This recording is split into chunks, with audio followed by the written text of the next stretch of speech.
there's a place that used to exist, a country that drowned. Not in myth or legend, but in history. Real land, real forests, real people walking across what's now the bottom of the North Sea. It's called Doggerland. Between Britain and mainland Europe, there was once a massive plain, bigger than many modern countries. Rivers ran through it. Animals grazed. People lived there. And then, over thousands of years, it vanished beneath the waves. Here's what makes this fascinating. We're not talking about Atlantis. This isn't speculation. Fishing boats pull up evidence from the seafloor constantly. Stone tools, animal bones, pieces of a lost world coming up in nets meant for cod. The North Sea is only about 300 feet deep in most places, shallow enough that when sea levels dropped during the Ice Age, all that water pulled back, and there, connecting Britain to Europe, was dry land. Thousands of square miles of it. Think about what that means. Britain wasn't an island. You could walk from London to Amsterdam. No boats needed. Just walking. Through forests and grasslands that don't exist anymore. The last ice age peaked around 20,000 years ago. Sea levels dropped by 400 feet. That's a 40-story building worth of water locked up in glaciers, and when that water pulled back, it revealed land. Doggerland appeared.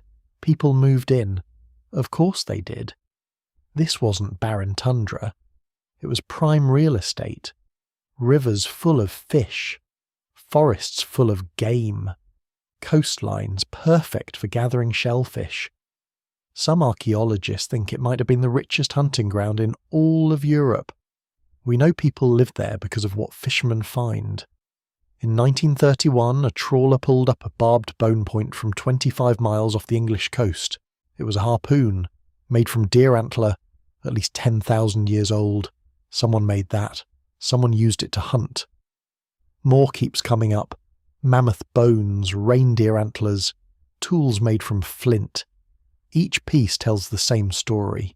This wasn't empty ocean floor, it was home. But here's where it gets strange. We know this place existed.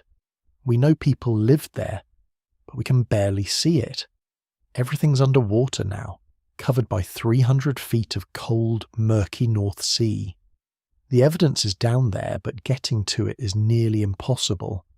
Ships drag nets across the bottom and occasionally snag something ancient. But it's random. Accidental archaeology.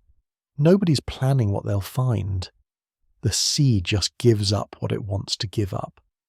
Imagine losing an entire country. Not to war or disaster, but to slow, steady rising water. Over thousands of years the Ice Age ended.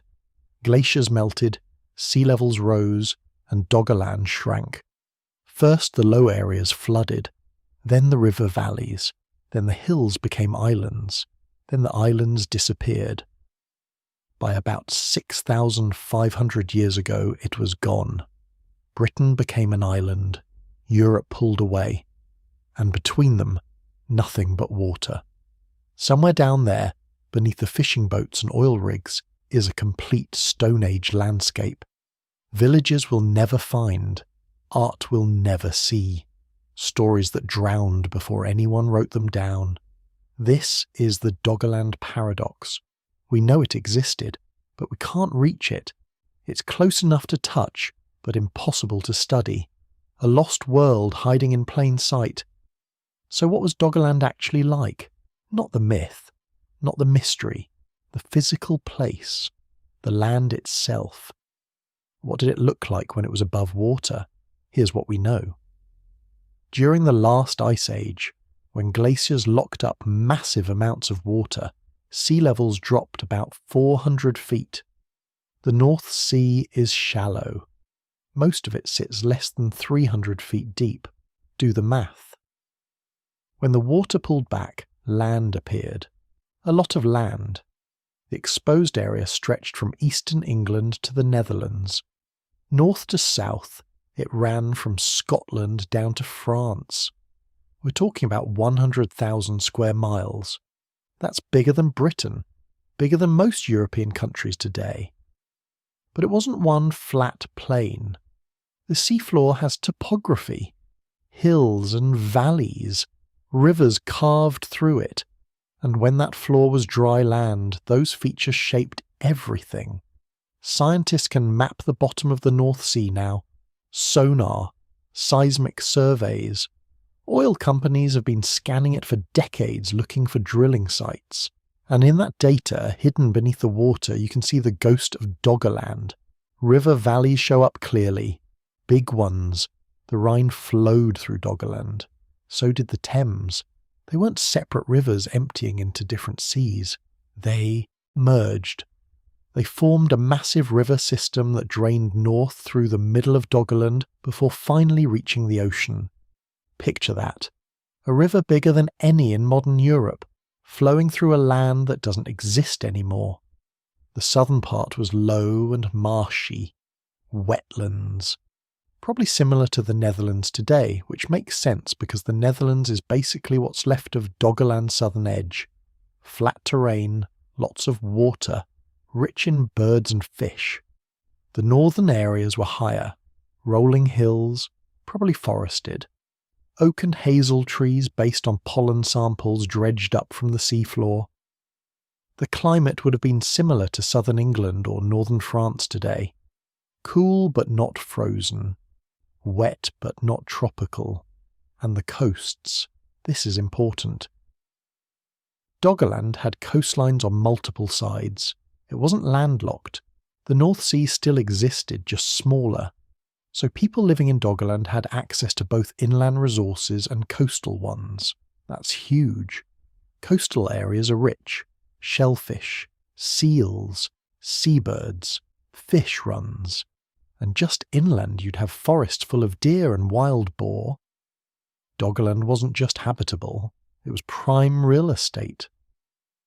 The environment changed with the seasons. Winter brought cold winds from the north. Snow, probably, though not the brutal cold of the Ice Age peak. Spring meant rivers flooding as snowmelt rushed downstream. Summer was mild and green. Autumn brought migrations. Birds flying south. Herds moving to winter grounds. People living there would have followed these patterns, moving with the seasons, following the herds, timing their movements to fish runs and plant harvests. We know this because of what comes up in fishing nets. Animal bones tell us what lived there. Red deer, aurochs, which were massive wild cattle, wild horses, beavers, wolves, brown bears, even mammoths in the earlier periods, though they were dying out. The bones show butchering marks, cut marks from stone tools. Someone was hunting these animals. Someone was processing the meat, living off the land. Plant remains are harder to find underwater. They decay faster than bone, but pollen survives. Tiny grains preserved in sediment. Scientists can extract cores from the seafloor and analyse the pollen trapped in different layers. The pollen tells a story of forests. Oak dominated in many areas. Hazel was common, birch and pine in the north. These weren't dense jungles, more like parkland. Open areas mixed with tree cover, perfect for both hunting and gathering. Fresh water was everywhere, the major rivers obviously. But also countless smaller streams.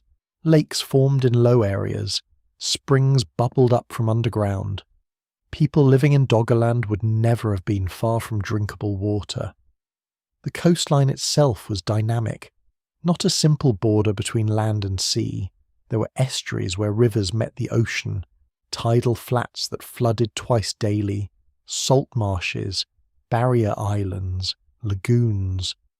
These transitional zones are incredibly productive. They're where land meets sea, where fresh water mixes with salt, where nutrients concentrate. Fish spawn in estuaries, birds nest on barrier islands, seals haul out on beaches. For Stone Age people, these would have been the best spots.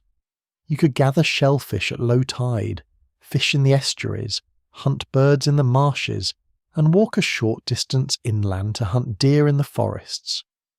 Some archaeologists think Doggerland might have been the richest area in all of northern Europe during the Stone Age, more productive than Britain, more productive than the continent. The combination of coastal and inland resources, plus the mild climate, made it ideal. And it was connected. That's the other crucial point. You could walk to Britain. You could walk to what's now the Netherlands, Germany, Denmark. Doggerland wasn't isolated. It was a crossroads, a bridge. People and animals could move freely across it. This matters for understanding how humans spread across Europe. Britain wasn't cut off. It was part of the mainland. Ideas and technologies could spread easily. Genes mixed. Cultures influenced each other. The landscape changed over time. During the coldest part of the Ice Age, around 20,000 years ago, Doggerland was at its largest, fully exposed, probably tundra-like in the north, grassland in the south. As the climate warmed, forests moved in. By 12,000 years ago, trees covered most of the land. The environment became richer, more diverse, better for humans, but the warming also meant melting glaciers, and melting glaciers meant rising seas. The water started coming back, slowly at first, then faster. The low areas flooded first. The marshes in the south became lagoons, then bays, then open sea. The coastline moved inland, year by year, generation by generation. People would have noticed. Not day to day, maybe. But over a lifetime you'd see the change. The beach where you gathered shells as a child is underwater now. The island where your grandparents lived is gone. The river you used to wade across is too deep now. They adapted. Of course they did. Humans are good at adapting. They moved to higher ground. They built boats to reach islands that used to be hilltops. They changed their fishing techniques as the coastline shifted. But eventually there was nowhere left to move. By about 8,000 years ago, Doggerland was mostly gone. Just a few islands remained, and by 6,500 years ago, even those vanished. The land that had been home to thousands of people for thousands of years was gone, completely underwater. Britain became an island, the North Sea filled in, and Doggerland became a memory, then a forgotten place, then eventually a mystery. What we're left with is fragments, bones in fishing nets, pollen in sediment cores, sonar maps of the seafloor showing where rivers used to run. It's enough to know Doggerland existed, enough to sketch its basic geography, but not enough to really see it. We can't walk through a Doggerland forest. We can't stand on its beaches. We can't see the view from its hills. All of that is gone, buried under 300 feet of cold water. But knowing what it was like helps us understand what was lost. This wasn't empty land. It was rich, diverse, full of life, and full of people who called it home. Subscribe if you want to keep meeting here at night. Tell me where you're drifting off from and what time it is. I always check the comments and it's fascinating. There's something peaceful about it. Strangers scattered across the globe. Different time zones, different languages. But for these moments we're all thinking about the same lost land. The same forests that don't exist anymore.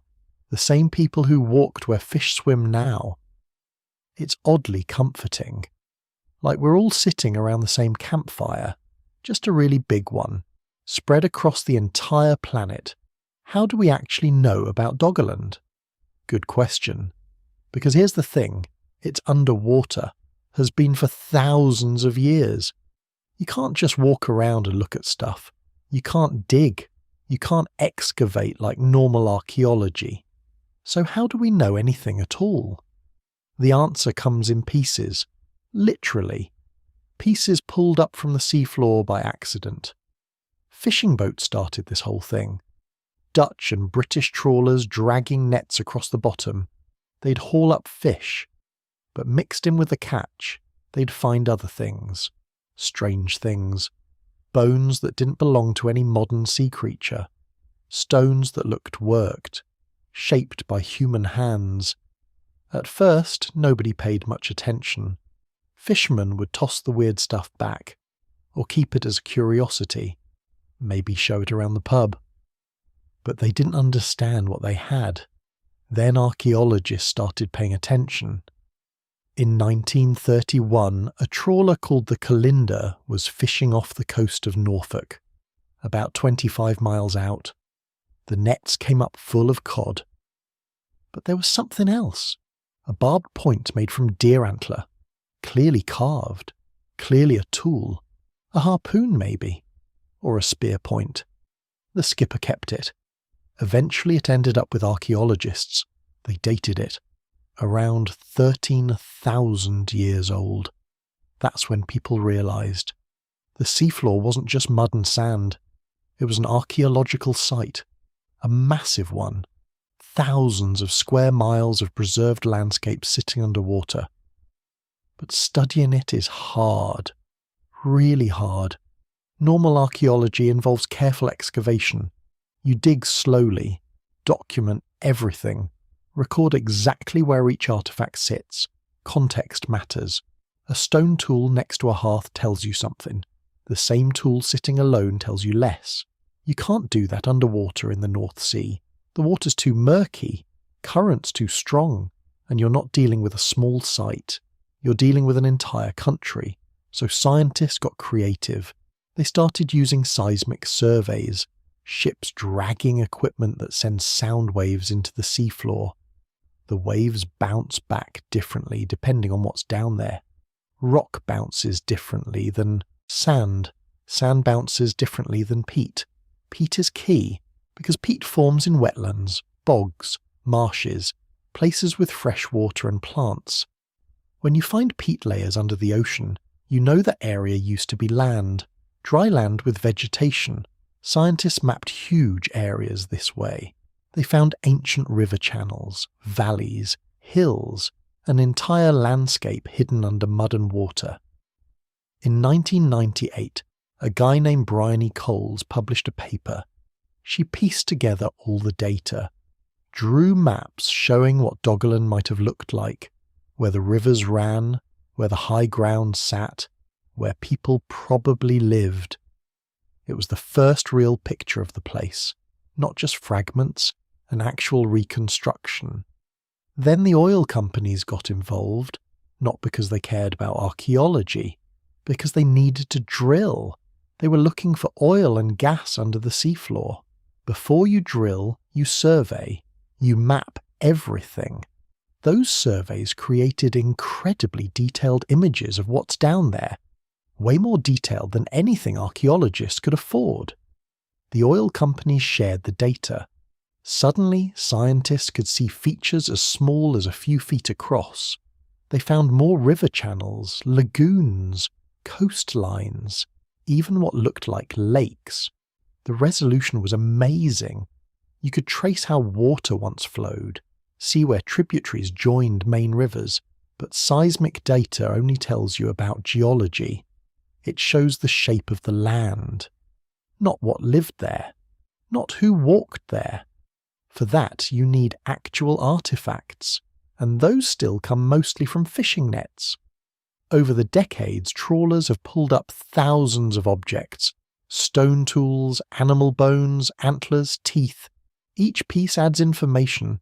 The bones tell you what animals live there: mammoth, woolly rhino, red deer, aurochs, wild horses, a whole Ice Age ecosystem, but also temperate species. As the climate warmed, different animals moved in. The tools tell you about people, what they made, how they worked. The styles match tools found on land.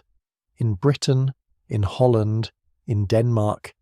You can trace connections, see how people moved, how cultures spread.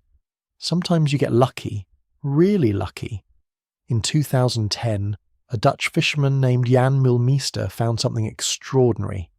His nets came up with a fragment of bone, human bone, part of a skull, the frontal bone specifically, the forehead.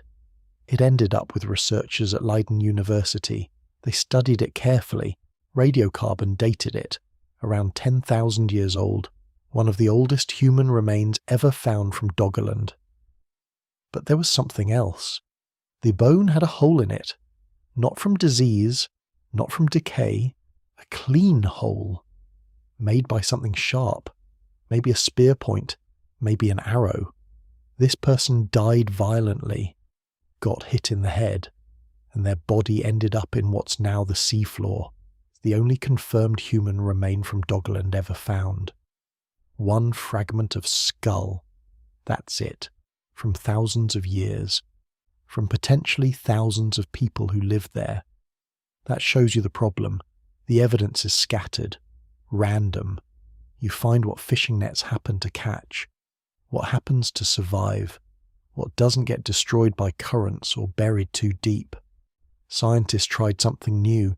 They started going to fishing ports, meeting boats as they came in, checking the bycatch before it got tossed, looking for anything unusual. It worked. They found more tools, more bones, more pieces of the puzzle, but it's slow, painstaking. You might check 100 boats and find nothing. Then one day there's a worked flint, a carved antler, something that proves people were there. In recent years, technology improved again. Underwater drones, remote-operated vehicles. Scientists can now send cameras down. Look at the seafloor directly. Take samples without disturbing everything. They found preserved wood, trees that fell thousands of years ago, still there, still intact enough to study. The wood tells you what species grew, what the climate was like. They found peat with pollen trapped inside. Pollen survives incredibly well. Each plant species has unique pollen. You can identify what grew there, reconstruct entire ecosystems, see how vegetation changed over time. The picture gets clearer. But it's still incomplete, frustratingly incomplete. Here's what we know for certain. Doggerland existed. People lived there. They hunted. They fished. They made tools. They moved across the landscape. They died there. Here's what we don't know. How many people? Where exactly they lived? What their settlements looked like? How they organized? What they believed? What languages they spoke? What stories they told? All the soft details, the human details, those are gone, dissolved, washed away, buried under sediment and time. You can't find a campfire underwater like this, can't find a dwelling, can't find the places where daily life happened. All you get are the hardest artifacts, stone, bone, things that survive. It's like trying to understand modern life by only looking at rocks and animal bones. You'd miss everything that matters, the art, the culture, the relationships, the meaning. That's the challenge with Doggerland. We know it was there, we know people lived there, but we're seeing through a filter. Only the most durable evidence survives. Everything else is lost. Some scientists are trying new approaches, looking at genetic data. Modern Europeans carry genes from ancient populations. Some of those populations might have lived in Doggerland. The DNA remembers even when the land doesn't. Others are modelling, using computers to simulate what life might have been like, where people probably settled, how they moved, where they hunted. It's educated guessing, but it's based on real data about how hunter-gatherers live, how they choose locations, what resources they need. The models suggest Doggerland was densely populated, at least by Stone Age standards. The rivers would have attracted people, fish, fresh water, transportation routes. The coasts would have been rich, shellfish, seabirds, marine mammals, good land, prime territory. People would have fought over it, defended it, passed it down through generations, but proving that, hard, maybe impossible. The evidence is too scattered, too incomplete. Still, Every few years something new turns up. A net hauls up an unusual artifact. A survey reveals a new feature. Technology improves. We see a little more. The story of Doggerland gets written slowly, one fragment at a time, each piece adding a little more detail, a little more certainty. But we'll never see the whole picture, never know everything. The ocean keeps its secrets. Some things stay buried, some things wash away. That's the nature of this mystery. We're looking at a lost world through a keyhole, catching glimpses, building theories, but the door stays locked. The evidence exists, scattered across the seafloor, waiting. Some of it will be found, most of it won't, and that's okay. Sometimes partial answers are all you get. Sometimes the mystery stays mysterious. You learn what you can, accept what you can't, and keep looking. Because every fragment matters, every bone, every tool, every piece of data. They're all we have, all we'll ever have. Voices from the drowned world. Faint, fragmentary, but real. Who actually lived in Doggerland? That's the question that keeps archaeologists up at night. Because we know people were there. The artifacts prove it. But who were they? What were their lives like? How did they survive? Start with what we can say for sure. These were hunter-gatherers. They didn't farm, didn't keep livestock. They moved with the seasons, followed the herds, tracked the fish runs, gathered plants when they ripened. This was the Mesolithic period, the Middle Stone Age, after the Big Ice Age glaciers retreated but before farming arrived in Europe, roughly 10,000 to 6,000 years ago. That's when Doggerland was at its peak, when it was most livable. The people living there were anatomically modern humans. They looked exactly like us. Same height, same build, same brain size. If you put one in modern clothes, they'd blend right in. But their world was completely different. Think about what life required back then. No stores, no supply chains. Everything you needed, you got from the land. Food, shelter, tools, clothing, medicine. Everything came from hunting, gathering, or making it yourself. That takes knowledge. Incredible amounts of knowledge. You need to know which plants are edible, which are poisonous, when they fruit, where they grow. You need to know animal behavior, migration patterns, how to track, how to kill, how to process the meat and hide. You need to know how to make fire, how to keep it going, how to make tools from stone, bone, and wood, how to build shelters, how to stay warm, how to stay dry. All of that knowledge passed down through generations, taught by parents, learned by watching, practiced until it became instinct. The people in Doggerland had all this knowledge. They were experts at survival, had to be. There was no other option. So what did they look like? What did they wear? We don't have bodies, can't examine them directly, but we can make educated guesses based on similar groups from the same time period. They probably wore animal skins, deer hide, aurochs leather, furs from smaller animals, sewn together with sinew, maybe decorated with shells or carved bone. Their hair might have been long or cut short or braided. We don't know. Different groups probably had different styles. They likely had tattoos. Most hunter-gatherer societies do, made with bone needles and charcoal or plant dyes. Patterns that meant something. Marked status, told stories, showed which group you belonged to. They probably decorated themselves. Necklaces of shells or animal teeth, carved bone ornaments, feathers woven into hair. Humans have always done this, always made themselves beautiful in whatever ways they could. Their skin would have been weathered, tanned from sun and wind, their hands calloused from constant work, their bodies lean and muscular. You don't get soft living like this. Every day requires physical effort. They probably had scars. Hunting is dangerous. Animals fight back.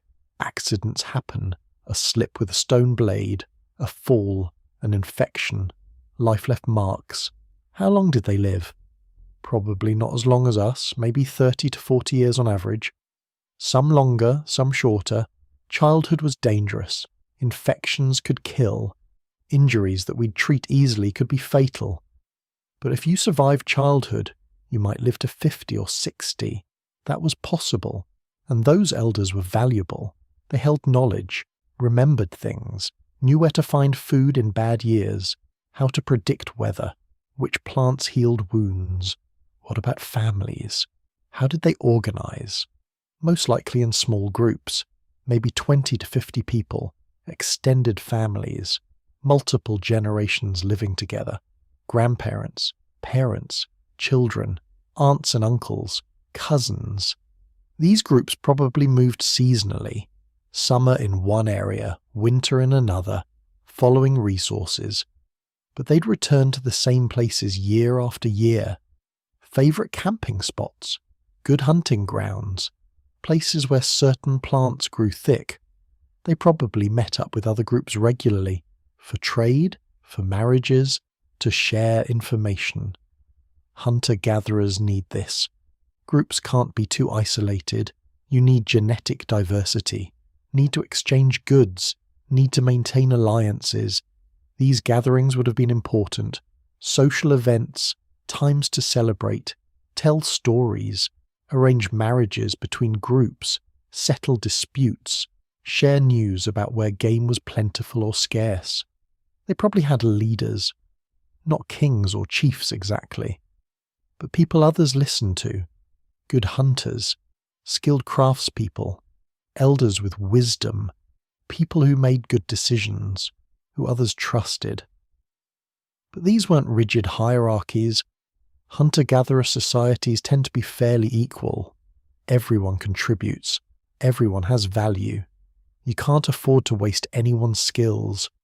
Women gathered, hunted small game, made tools, prepared food, tanned hides, made clothing, raised children.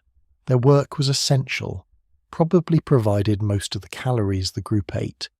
Men hunted larger game, made weapons, defended the group, but they also gathered, also helped with children. The division wasn't absolute. Everyone did what was needed. Children learned by doing, started young. A 5-year-old could gather berries, a 10-year-old could help process a kill, a teenager could hunt. By adulthood, you knew everything you needed to survive. What did they eat specifically in Doggerland? Fish, lots of fish. The rivers were full of them, salmon, trout, pike, easy to catch, rich in nutrients. You could smoke them, dry them, store them for winter, shellfish from the coasts, oysters, mussels, clams. You can gather these year-round. They're reliable, nutritious, easy to collect. Deer. Red deer were common, good meat. The hides made excellent leather. The antlers and bones made tools. Nothing went to waste. Wild boar. Dangerous to hunt, but worth it. Lots of meat, lots of fat. Fat was precious, hard to get. Your body needs it. Aurochs, wild cattle, massive animals. A single kill could feed a group for days, but risky. They were aggressive, could kill a hunter easily. Birds, waterfowl especially.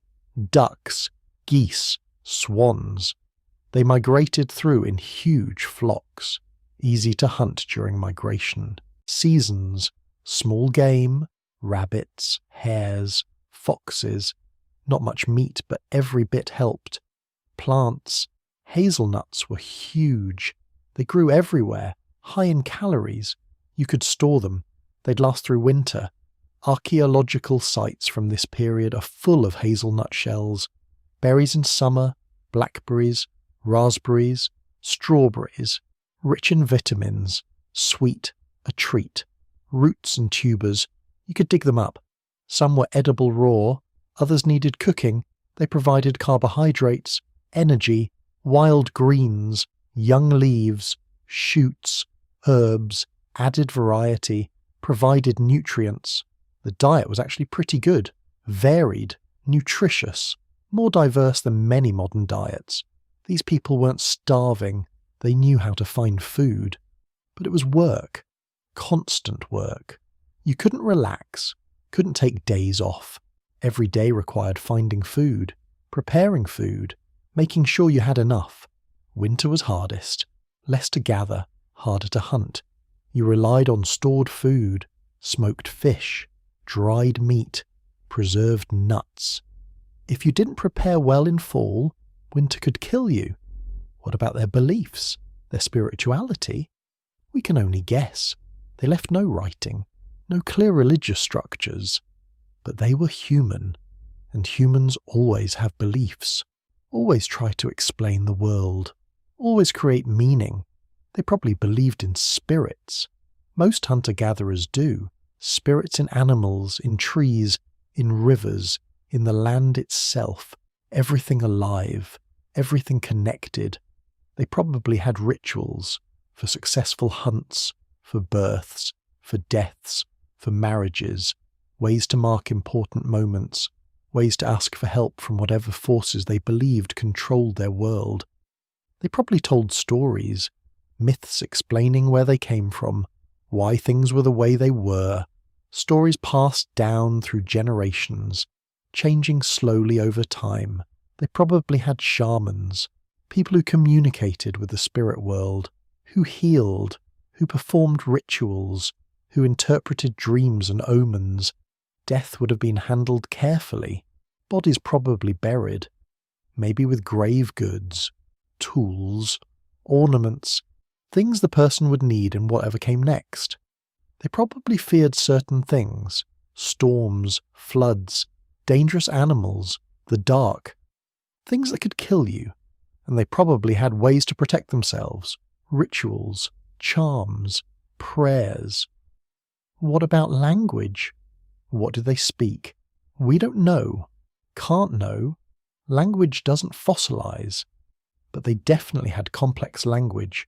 You can't pass down knowledge without it, can't coordinate hunts, can't tell stories, can't teach children. They probably spoke languages related to other groups in Europe, but which ones? How similar? We can't say. The languages they spoke are gone, replaced over thousands of years, lost completely. Did they have art, music? Almost certainly. Humans make art, always have. But art from this period rarely survives. Wood rots, leather decays, paint fades. Most of what they made is gone, but they probably carved, decorated tools, made ornaments, painted their bodies, painted on wood or hide, created things that meant something to them. They probably made music, drums from hollow logs, flutes from bone, singing, dancing. These are universal human activities. Every culture does them. What about conflict? Did groups fight? Probably sometimes. Hunter-gatherers aren't automatically peaceful. They're human. They compete for resources. They have disputes. They fight. But large-scale warfare probably wasn't common. Groups were small. Territory was vast, usually easier to move than fight. Violence happened but wasn't constant. That fragment of skull with the hole in it, that suggests violence. Someone got hit in the head, died from it. Whether that was murder or warfare or an accident, we can't know. But it shows these people faced danger from each other, not just from nature. Here's what strikes me about all this. These people were us, same species, same intelligence, same emotions, same capacity for love, fear, joy, grief. But their daily reality was unimaginably different. Everything we take for granted, electricity, running water, grocery stores, medicine, shelter from weather, they had none of it, yet they survived, thrived even, raised children, told stories, made art, found meaning, built lives worth living. They weren't primitive. That's the wrong word. They were adapted, perfectly suited to their world. They knew things we've forgotten, could do things we can't. Put one of us in their world without preparation, we'd die, quickly. We don't have the knowledge, the skills, the toughness. Put one of them in our world? They'd struggle, but they'd learn. They had the same brain we do, the same ability to adapt. The only difference is the knowledge they carried, the skills they learned, the world they knew. That world is gone, drowned, and everyone who knew how to live in it is gone too. Their knowledge died with them. Their languages, their stories, their ways of seeing. All we have left are fragments, tools pulled from the seafloor, bones, traces, shadows of lives fully lived. But those shadows tell us something important.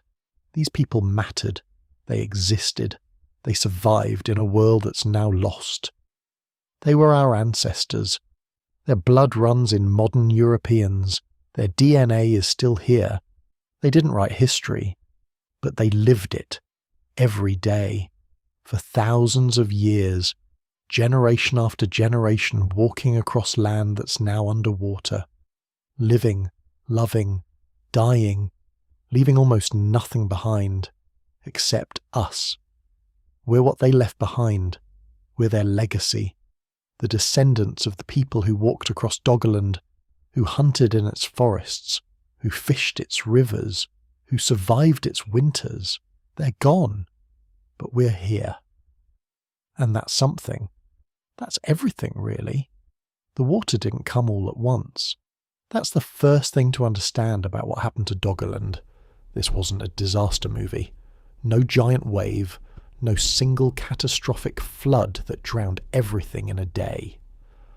The drowning took thousands of years. Sea levels rose slowly, gradually, so slowly that no single generation would have noticed much change. Maybe the beach was a little closer to your camp than it was when your grandparents were young. Maybe that river mouth widened. Maybe that island you used to walk to at low tide now required swimming, but year to year, month to month, you wouldn't see it. This is what makes it strange to think about. The people living through this didn't know they were losing their homeland, didn't know that in a few thousand years everything they knew would be underwater.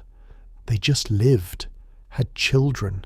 Those children had children, generation after generation, walking the same paths, hunting the same valleys, fishing the same rivers, and the whole time the water was rising. Start with why the water rose at all. The Ice Age ended. That's the simple answer. But the process was complicated.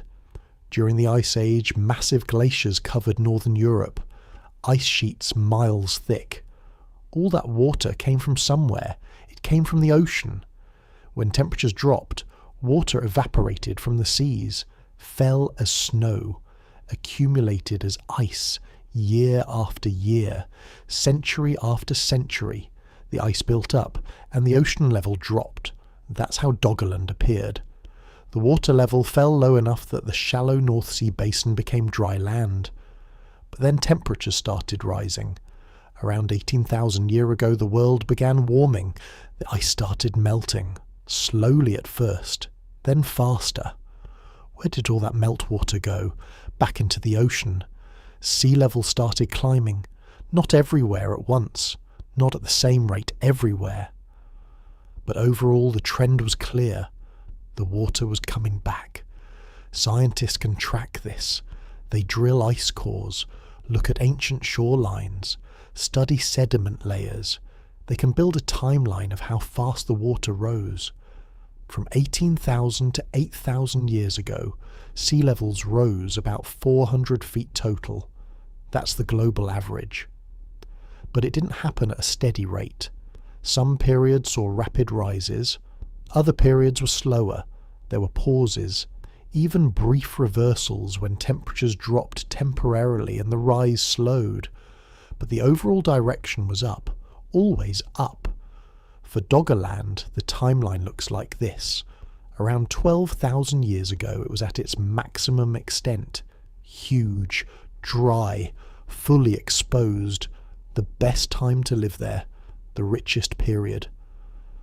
By 10,000 years ago, the edges were starting to flood. the lowest areas, the coastlines. But the interior was still dry, still inhabitable, still good land. By 8,000 years ago it was shrinking fast, breaking into islands, the rivers becoming estuaries, the valleys filling with salt water. By 6,500 years ago, most of it was gone. Just a few high spots remained above water, hills that became islands. By 6,000 years ago it was finished, completely submerged. The last islands disappeared. Doggerland was dead. That's a span of 6,000 years from peak to drowning. 6,000 years of slow loss. Think about that time frame. That's longer than all of recorded human history, longer than the pyramids have existed, longer than agriculture has existed in most of Europe. Entire civilizations could rise and fall in that time, and did elsewhere in the world. But in Doggerland, people just kept living, adapting, moving inland as the coasts flooded, shifting their camps, changing their routes.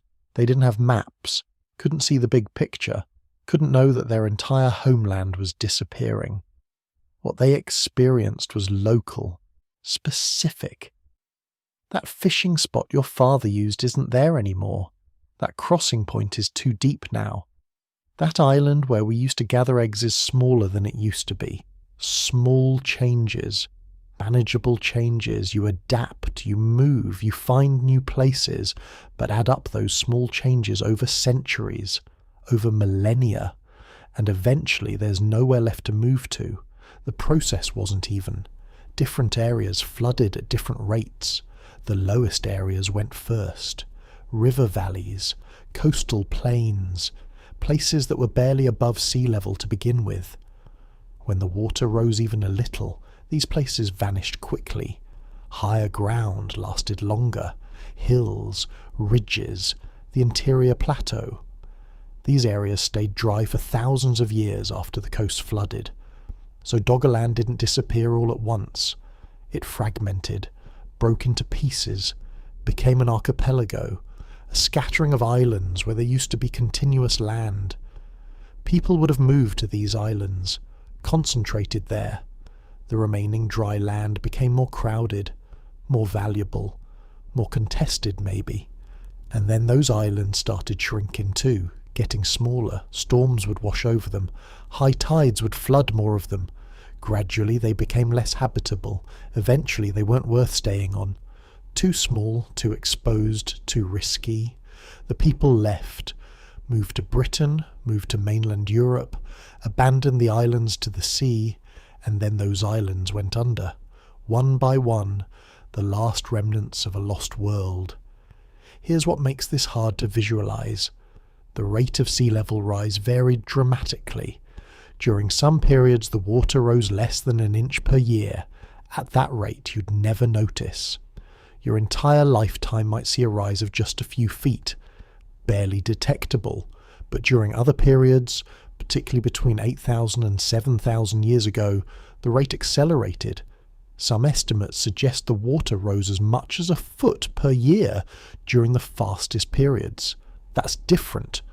That's noticeable.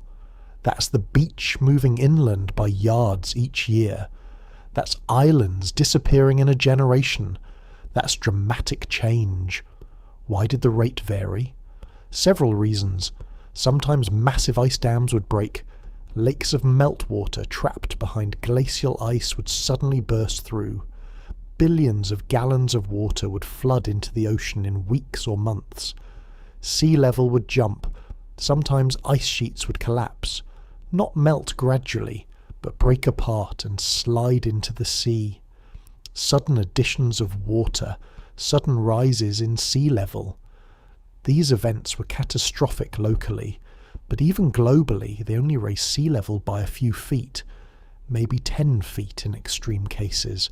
Still, if you lived on a low island in Doggerland, a 10-foot rise in a few months would be devastating. Your home would flood, your camps would be underwater, you'd have to leave. Fast. Did people experience these rapid rises? Almost certainly. The timeline overlaps. People were still living in Doggerland during the periods of fastest rise. They would have seen it, watched the water advance, seen familiar landmarks disappear, experienced the loss directly. But again, they wouldn't have understood the cause, wouldn't have known about ice sheets or global climate. They'd just know the water was rising, and they'd have to deal with it. How did they deal with it? We can only guess. They moved. That's the obvious answer. When your camp floods, you move to higher ground. When that floods, you move again. Eventually, you move off Doggerland entirely. But moving isn't simple. You're leaving behind everything you know. The places where you hunt, where you gather, where your ancestors are buried, where your stories happened. You're moving to new territory, maybe territory already occupied by other groups.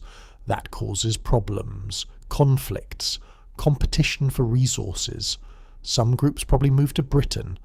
The western parts of Doggerland connected to what's now eastern England.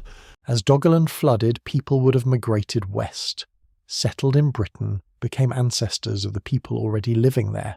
Other groups probably moved east, to what's now the Netherlands, Denmark, Germany, integrated with populations there. Some groups might have tried to stay, clung to the remaining islands as long as possible, became specialised in island living, relied heavily on fishing and seabirds, adapted to a more maritime lifestyle. But eventually, even the stubborn ones had to leave. The islands got too small, too vulnerable, not sustainable anymore. The genetic evidence suggests mixing. The DNA of modern Europeans shows contributions from many different ancient populations. Some of those populations probably came from Doggerland. Their genes are still here, but we can't identify them specifically. Can't point to particular genetic markers and say, that's from Doggerland. They blended in, became part of the larger European gene pool, lost their distinct identity. Here's something that bothers me about this. The drowning was slow enough that people adapted. They survived. They didn't die out. But it was fast enough that they lost everything. Their homeland, their way of life, their cultural identity as Doggerland people. It's a strange kind of tragedy, not a sudden disaster, not an extinction event, just a gradual erasure. A slow fade into something else. The people survived, but the place didn't. The culture survived, but transformed. The knowledge survived, but changed.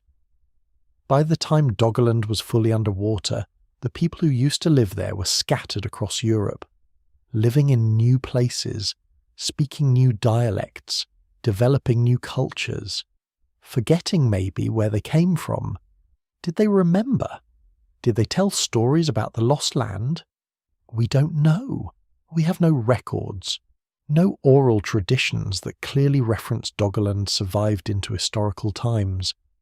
Maybe they remembered for a few generations, told stories about the old homeland, the place where their grandparents lived, the forests that don't exist anymore. But memories fade, stories change.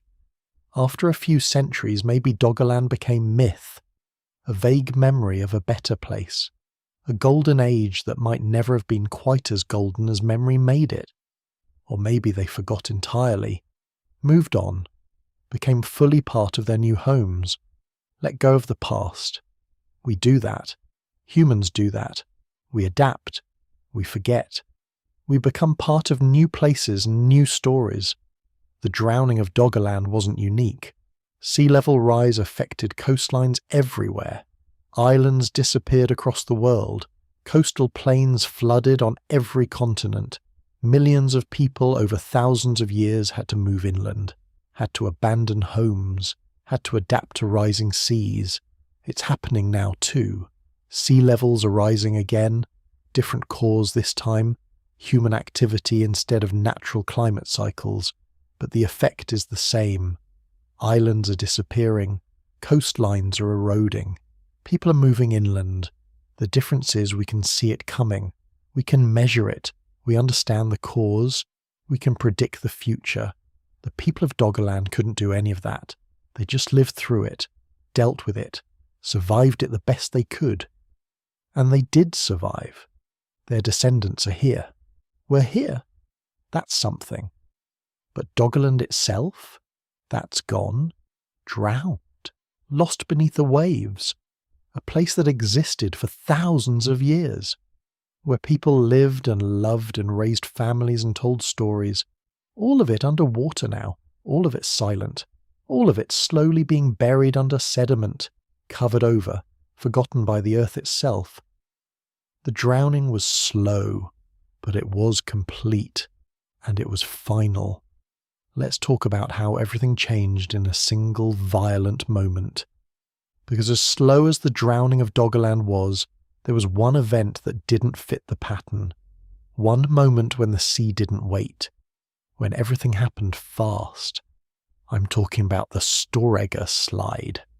This is one of those stories that sounds like a legend, but it's real. It happened just off the coast of Norway, far north of Doggerland. Picture the edge of the continental shelf, a steep underwater slope bigger than any cliff on land. For a long time, mud and sand built up there, layer by layer. Then, about 8,200 years ago, something gave way. The whole slope collapsed. Billions of tons of earth slid down all at once. It was one of the biggest landslides the world has ever seen. How big are we talking? Imagine a mass of mud and rock the size of Iceland. Yes, the entire island, moving underwater in a matter of minutes. Scientists think about 3,500 cubic kilometers of material shifted. That's enough to bury a city the size of London under hundreds of feet of mud. Again and again. But here's the important part. When all that stuff slid, it didn't just stay put. It slammed into the deep ocean, pushing water out in front of it. That water had to go somewhere, so it formed a giant wave, a tsunami. Not just any wave either. Some estimates say it was up to 65 feet tall when it hit the nearer shores. That's as high as a 6-story building. And it didn't hit just one place. The wave shot outward in all directions. It hit the coast of Norway first, flooding valleys and inlets. Then it raced across the North Sea. In its path, the low-lying land of Doggerland.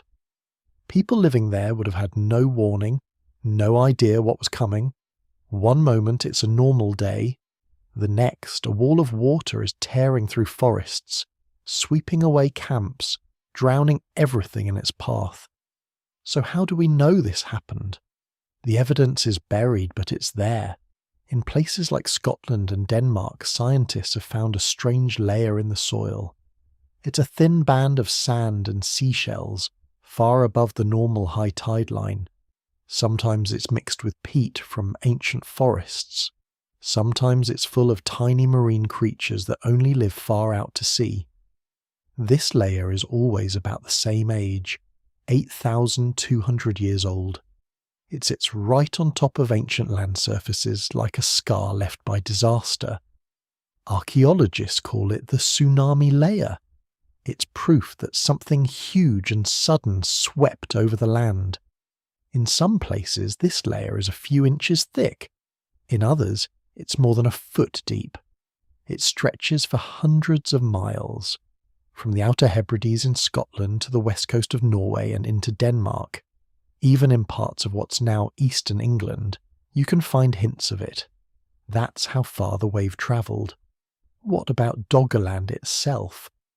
Most of the land is underwater now, so we can't dig up the tsunami layer directly. But core samples from the seabed, the long tubes scientists drill and pull up, show the same pattern. Layers of mud and peat, then a sudden band of sand and shells, then more mud on top. It matches what we see on land. The timing lines up too. Everything points to a single, massive event. Let's zoom in. Imagine being there on one of Doggerland's last islands. Maybe you're part of a small group, fishing in a river, cooking by a fire, children play nearby. The air is still. There's no warning. No earthquake that you can feel, no sudden change in the sky. Then, far off, a roar. The ground vibrates, birds take flight, startled.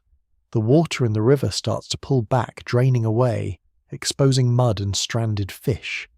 People stare, confused, and then the wave arrives. A wall of water, taller than the trees, crashes over everything. It tears up the earth, it snaps trees like toothpicks, it sweeps away people, animals, fires, whole campsites. There's no way to outrun it, no way to fight it. When the water finally settles, nothing is the same. The land is changed. Parts of it are gone for good. Some islands disappear entirely, never to be seen above water again. Now, here's where it gets interesting. This wasn't just a local disaster, it was a regional shock. The Storegga slide tsunami hit everywhere around the North Sea. It even reached as far as what's now Greenland and the Faroe Islands. But Doggerland, already shrinking from rising seas, took a direct hit, and that changed everything for the people living there. Some scientists think this tsunami was the final blow. Doggerland was already in trouble, already breaking into islands, already losing ground to the sea. The tsunami may have finished the job. The lowest areas, which people still used for hunting and gathering, were wiped clean. Camps destroyed, forests flattened. Salt water flooded what was left. Some land never recovered, turned into marsh, or swallowed entirely. Others see it as a turning point. After the tsunami, the surviving groups might have realized the land was no longer safe. Maybe they decided it was time to leave for good. Maybe they spread out, joining people in Britain or on the European mainland. Maybe the stories of the wave, the flood that came out of nowhere, became legends, passed down for generations. Maybe those stories are lost to us now, but the land remembers. The sand and shells in the soil tell the tale. Let's look at the details. How do we know when the Storegga slide happened? Radiocarbon dating helps. Scientists can test tiny bits of peat or wood trapped under the tsunami layer.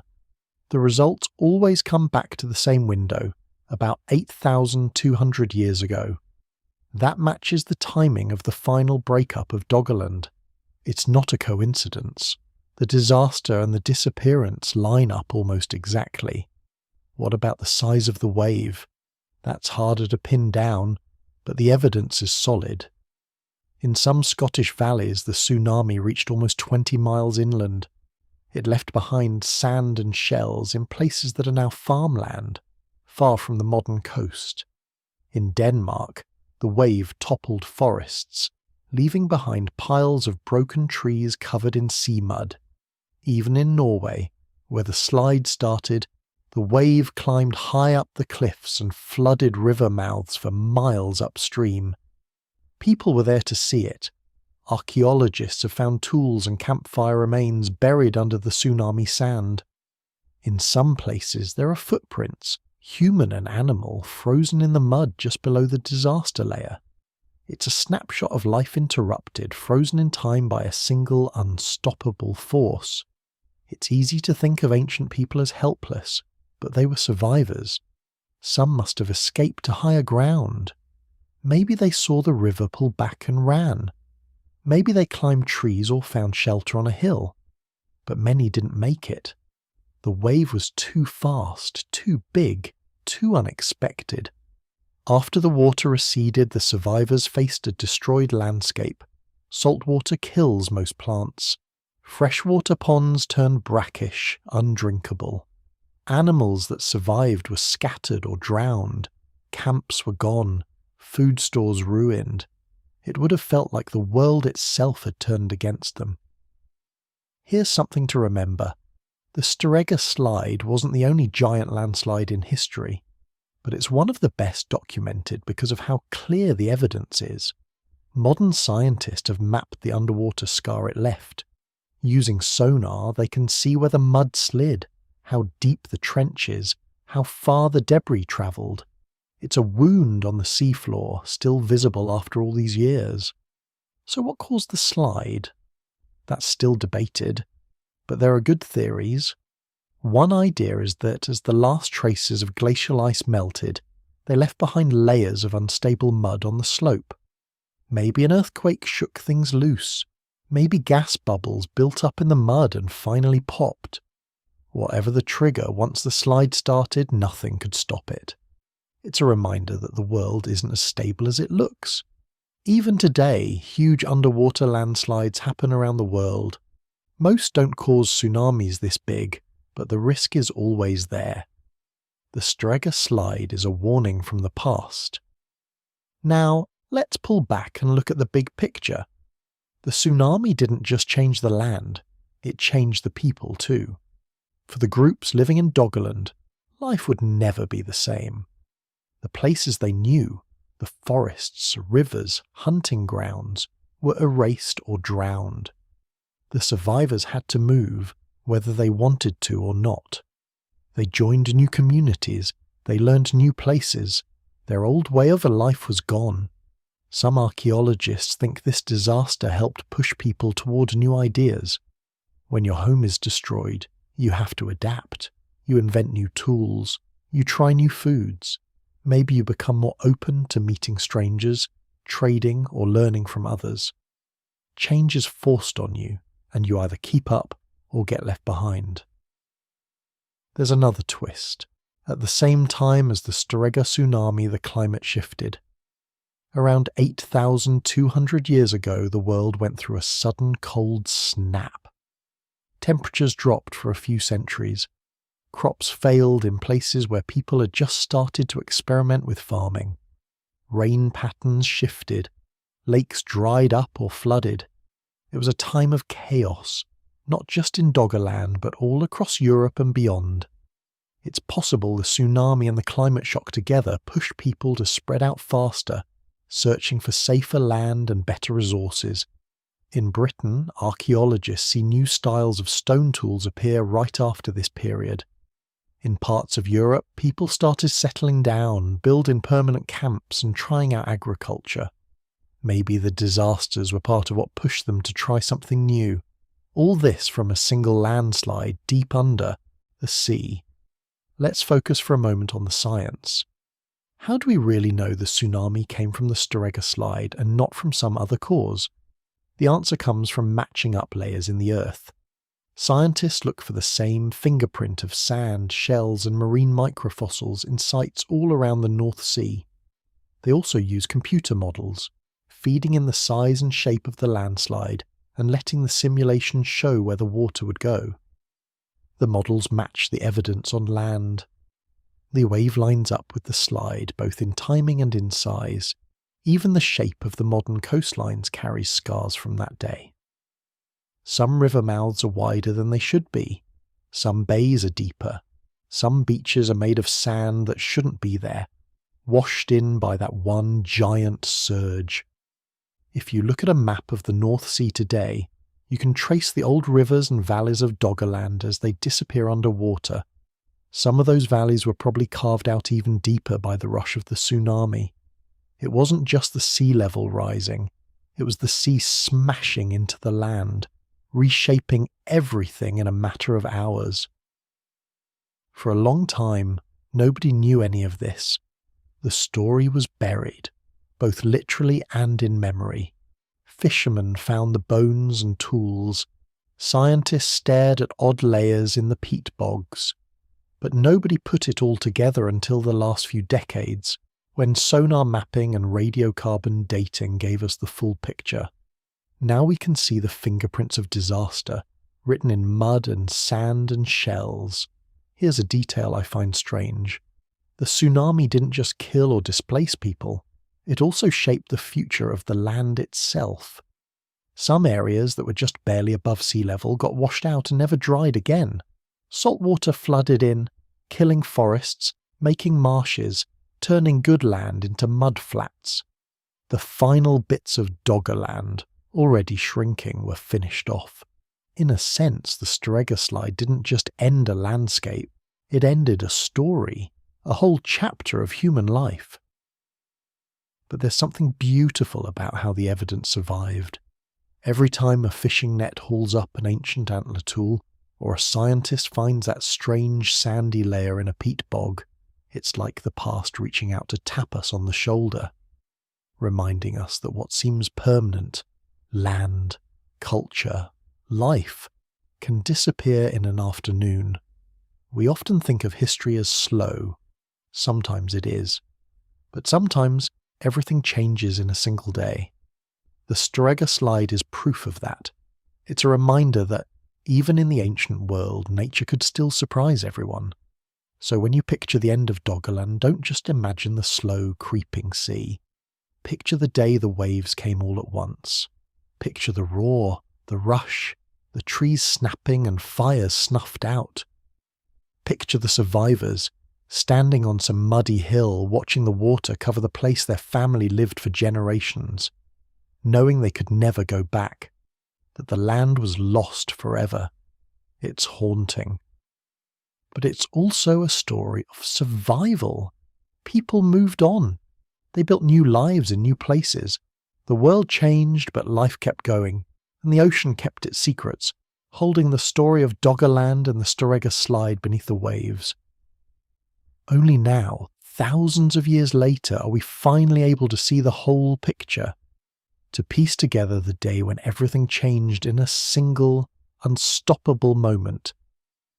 Let's dig into what the tsunami really did, not just to the land, but to the people, the animals, and the story of this lost world. When you hear about a giant wave, it's easy to picture chaos and destruction. But if we look at the evidence, there are all these small threads that let us see what actually happened. It's not just a disaster movie moment, it's a puzzle with clues hidden all over Northern Europe. Start with the land itself. Before the wave, Doggerland was already changing. The ground was soft in places, patches of forest mixed with marsh and open grassland. Rivers twisted and split, making lakes and wetlands. There were spots where people could fish, hunt, and gather plants, but everything was low-lying. There weren't tall cliffs or big hills to run to. That's important. It meant that when the tsunami came, there was almost nowhere safe. Scientists can map these old landscapes. They use a mix of sonar, which sends sound waves through the water to see the shape of the seafloor, and core samples, those long tubes of mud and sand.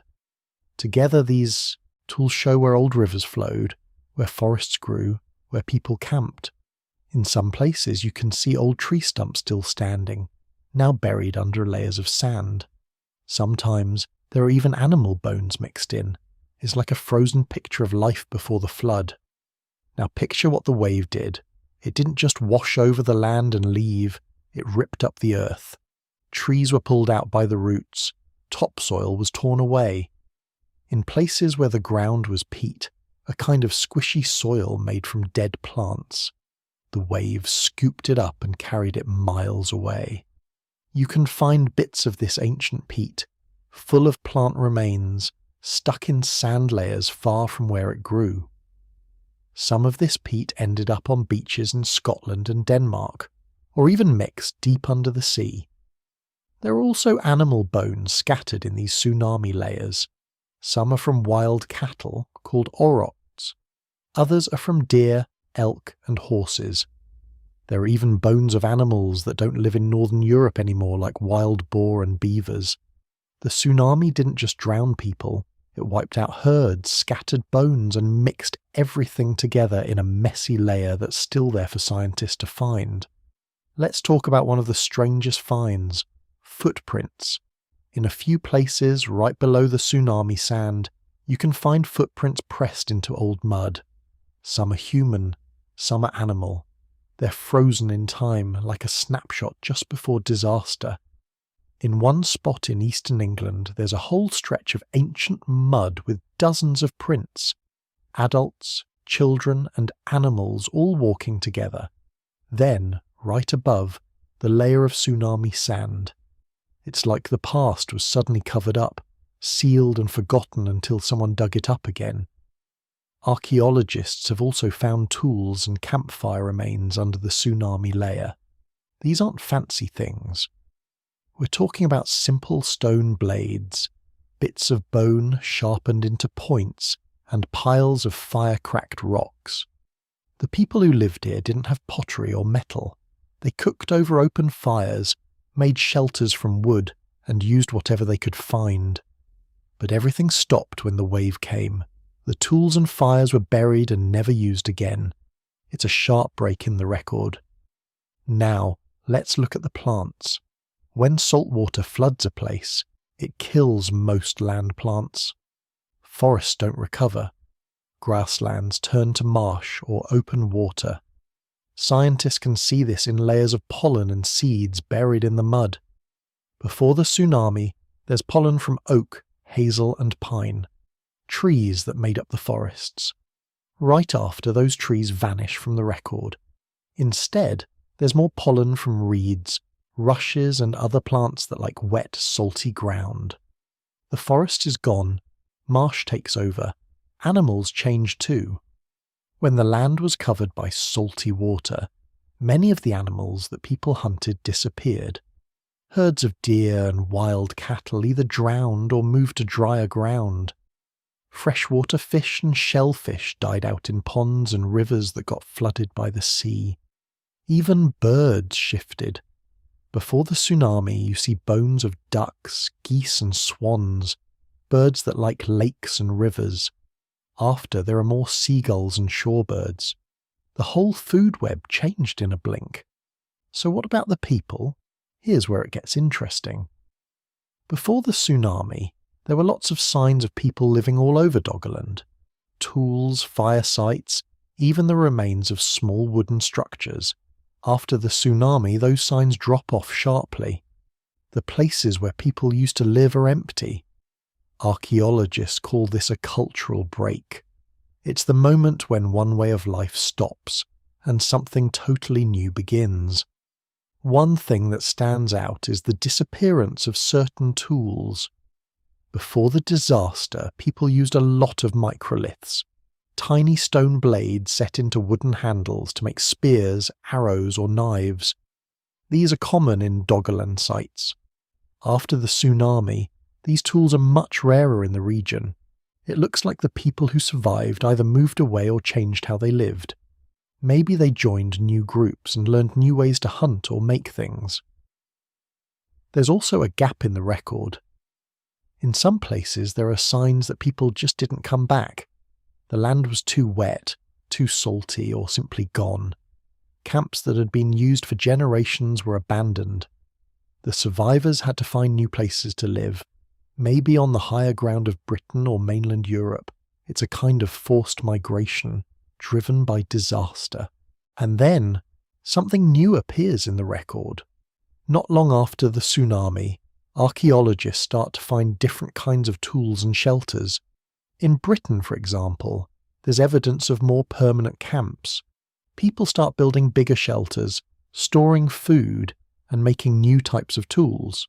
This is the start of a slow shift toward farming. It's not farming yet, but you can see people trying new things. They're adapting to a changed world. Let's zoom out for a second. When you look at the big picture, the tsunami is part of a wave of changes sweeping across Europe. Around the same time, the climate takes a cold turn. Rain patterns shift. Some lakes dry up, others flood. In some places, wild food gets harder to find. People have to get creative. They try new foods. They form bigger groups. They share ideas. Disaster brings people together in ways that slow change never could. Now, back to the evidence. One thing that helps scientists track all this is radiocarbon dating. When they find wood, bone, or plant remains under the tsunami sand, they can test how old it is.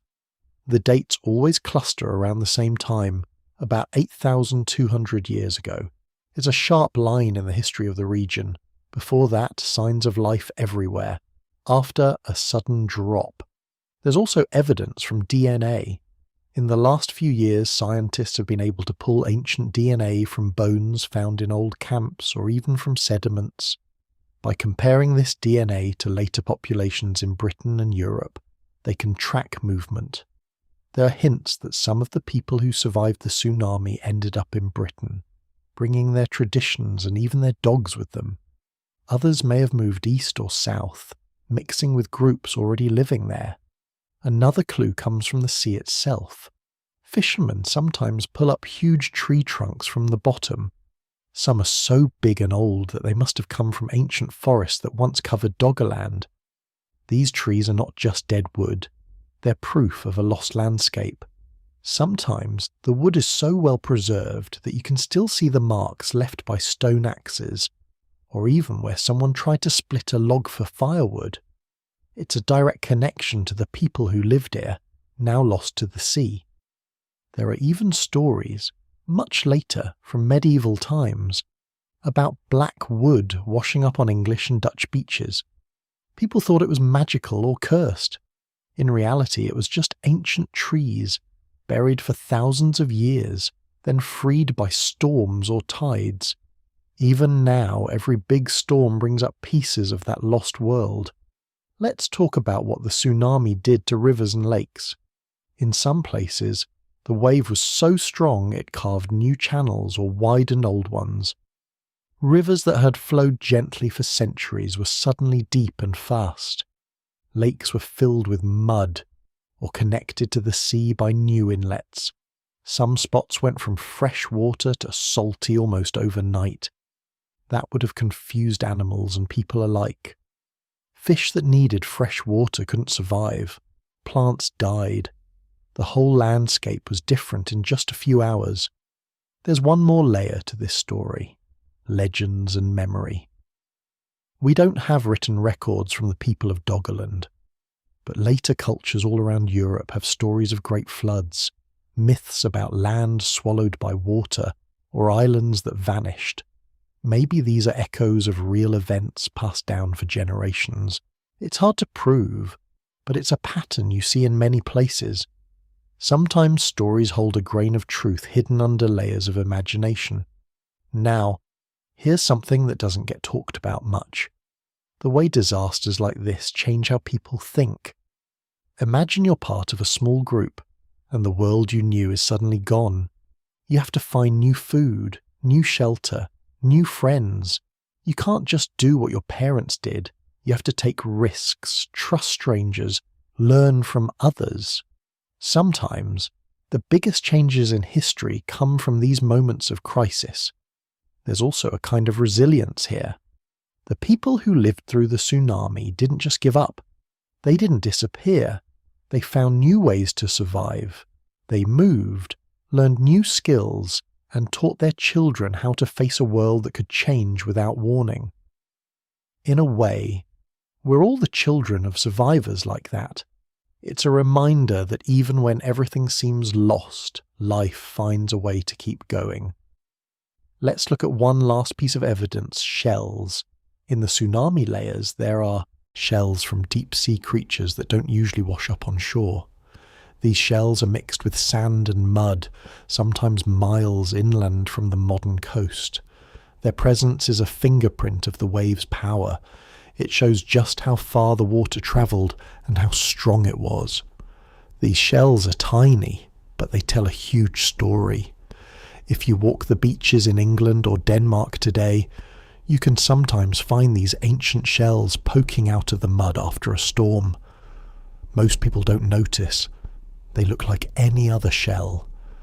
But to a scientist, they're a clue, a link back to a day when the world changed forever. So, what does all this evidence add up to? It shows a sudden, violent change that ended a way of life. It marks the point where Doggerland stopped being a home and became just another part of the sea. The tsunami didn't just wash away land. It washed away memories, traditions, and connections that had lasted for generations. But it also pushed people forward, forced them to adapt, to connect with new groups, to try new things. In a strange way, disasters like this can spark creativity and change. They close one chapter and open another. That's the paradox at the heart of Doggerland's story. A lost world, erased in hours, but also the start of something new. The evidence is all around us if you know where to look. In muddy footprints, buried tools, drowned forests, and even in the shells left behind by a wave that changed everything. And it's a reminder. Our world feels stable, but it can shift in an instant. The story of Doggerland is a warning, but also a testament to the stubbornness of life. The land may vanish, but the story goes on. When the wave rolled over Doggerland, it didn't just take away land, it created something new, a world of refugees. Not the kind you see in modern news with suitcases and rescue boats, but families and groups forced to leave behind everything they knew. This is the part of the story we often skip, not just what was lost, but what happened next. How do people start over when their home becomes the sea? Let's trace that out. Imagine waking up one morning to find the land changed. Maybe you hear strange sounds, see water where there was once forest, find the air thick with salt. Your old hunting grounds are gone. The river where you fished is now a muddy bay. The path to your neighbour's camp is underwater or washed away. You're not alone. All around, other families are trying to make sense of what's left, what's safe, what's gone, who is missing. This is where the idea of refugees really starts. Not as a single event, but as a process. People don't all leave at once. Some hold on, hoping things will get better. Others are quick to move, packing up what they can carry, heading for higher ground. Some are forced out by hunger, others by fear. There's no right way to leave your home behind. Here's what we see in the record. After the tsunami, the traces of people in Doggerland vanish almost overnight.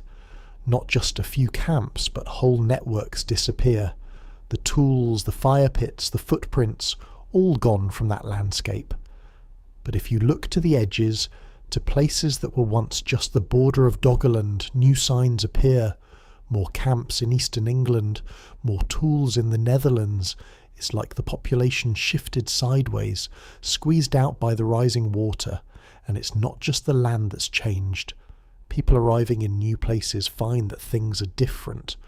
The soil may not be as good for hunting routes or trapping animals. The plants are strange, the weather harsher. There may already be people living there with their own ways of doing things.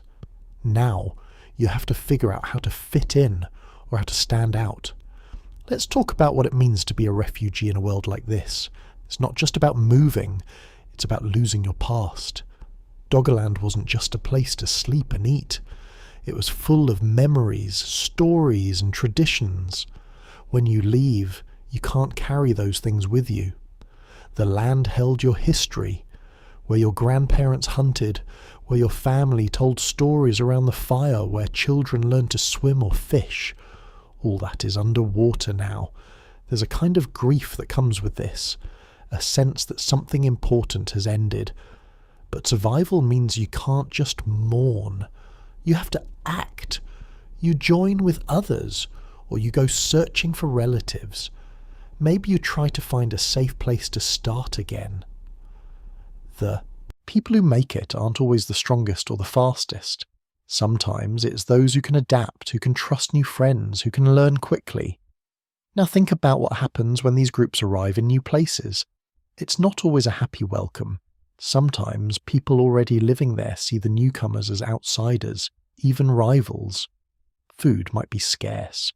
There could be fights over hunting grounds or over water, but there's also the chance for sharing. New tools, new ways of cooking, even new music or stories might spread from one group to another. Over time, these mix together, creating something new, a blend of old Doggerland culture and new local traditions. Let's get into the details. How do we know any of this happened?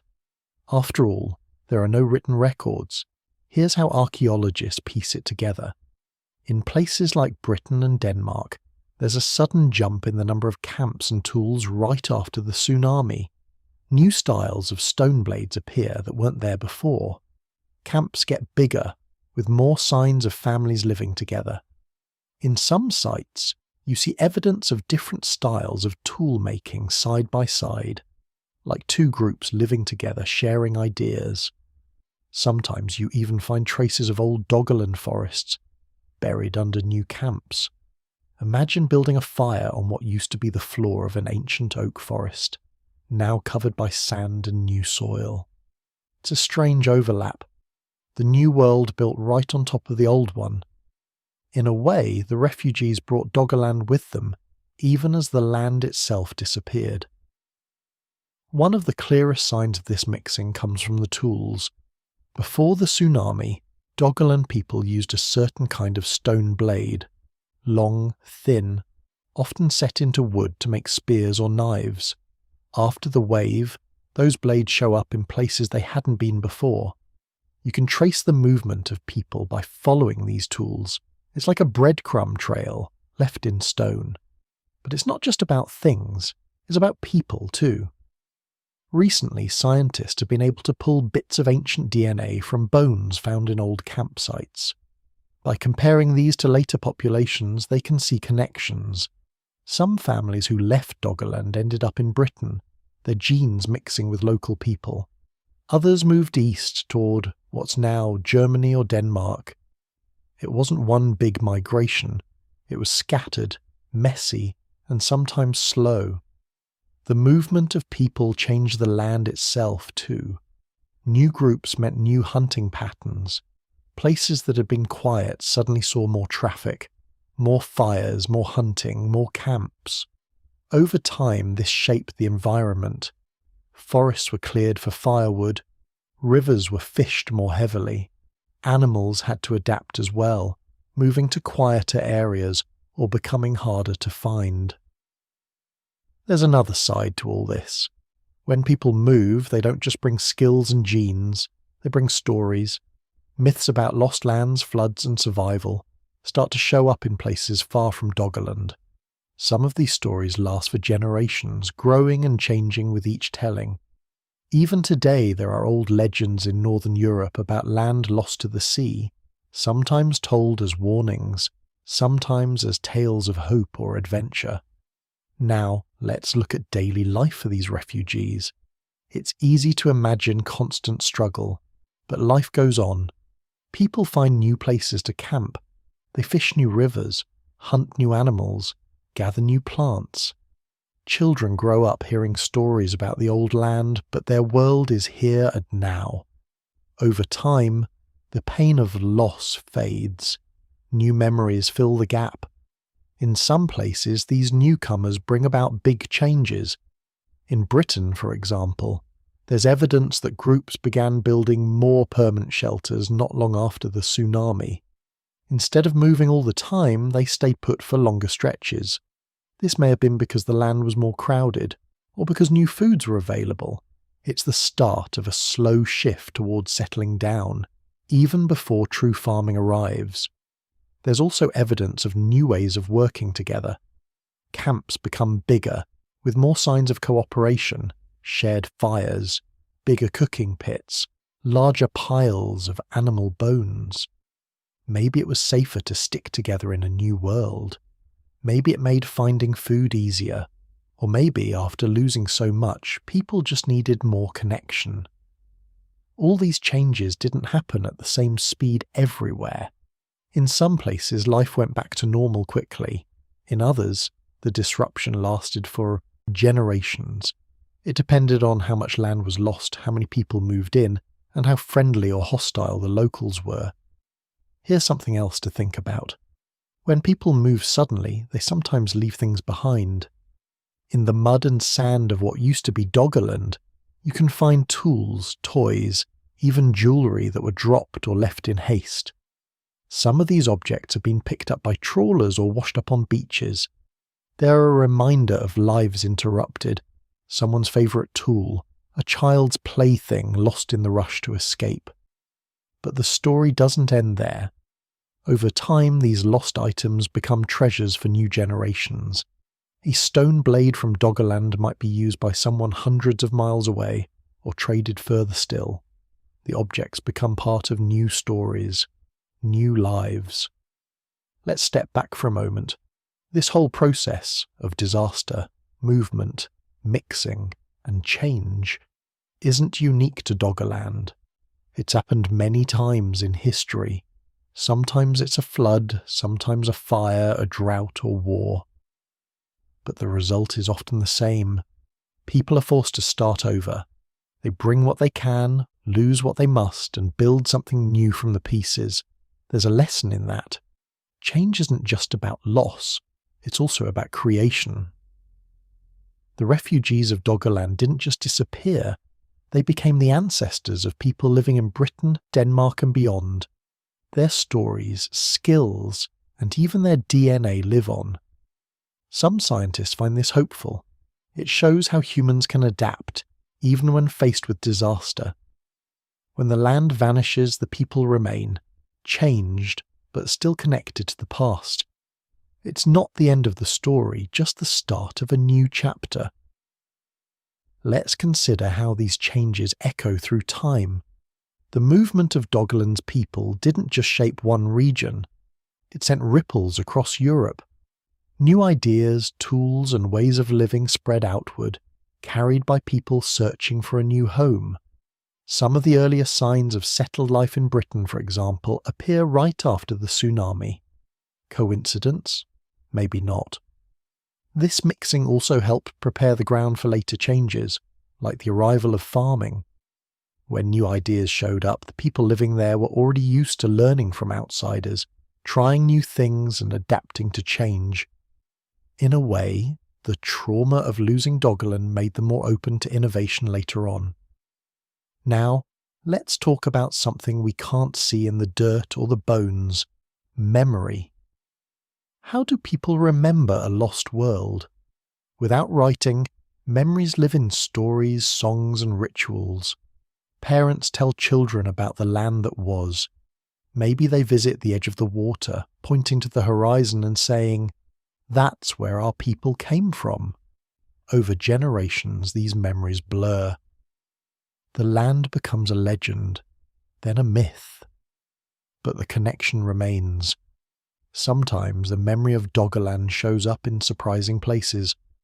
Old folk songs about islands swallowed by the sea, place names that hint at vanished land, even strange customs like building homes on stilts or leaving offerings at rivers may be echoes of an ancient fear of flooding.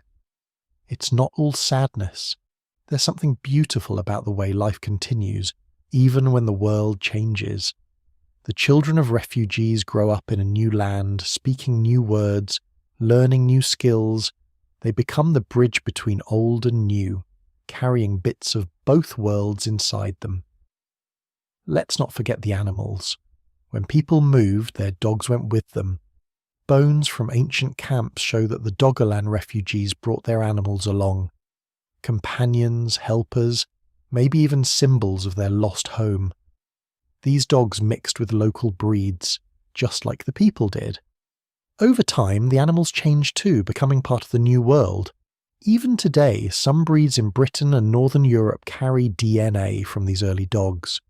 It's a small link to the lost land, a reminder that not everything was washed away. Here's a thought. The story of Doggerland's refugees is a story of resilience, but also of change. It's the story of people forced to give up everything, only to build something new. It's not just about survival, but about adaptation, about taking what you can carry, skills, stories, memories, and making it work in a new place. That's what makes this history so powerful. It's not just about disaster, it's about the human spirit and the way we move forward even when the past is lost. Every time you see a map of Europe, remember that there are worlds hidden under the sea, worlds that shape the people living there now. In the end, the refugees of Doggerland didn't just lose their home, they helped create a new world. Their journey didn't end with the flood. It carried on through generations, shaping the land and the people who came after. So next time you walk a beach or look out over the water, think about the stories buried beneath the waves. Somewhere, under all that mud and sand, are the footprints of people who refused to give up, who carried their world with them, even as the sea closed in. And that, maybe, is the real lesson of Doggerland. The land can disappear, the world can change overnight. But as long as people keep moving, keep telling stories and keep building something new, the past is never truly lost. The story flows on, even when the land itself is gone. And in a quiet way, that's oddly comforting. Here's something that doesn't get talked about much. When people think about lost lands like Doggerland, they picture a simple story. Land goes underwater, people leave, life moves on. But that's not really how it works. There's a strange twist hiding in this history, a paradox. The more we learn about Doggerland, the more we realise how much we can never know. The closer we get, the further away it seems. Let's pick that apart together. Start with the basics. Doggerland was huge. It wasn't just a narrow strip of land. At its biggest, it connected Britain to Europe with open plains, winding rivers, even lakes and hills. Some scientists think it was about the size of Ireland. That's a lot of space. Hundreds of miles of forest, marsh and grassland, all gone now.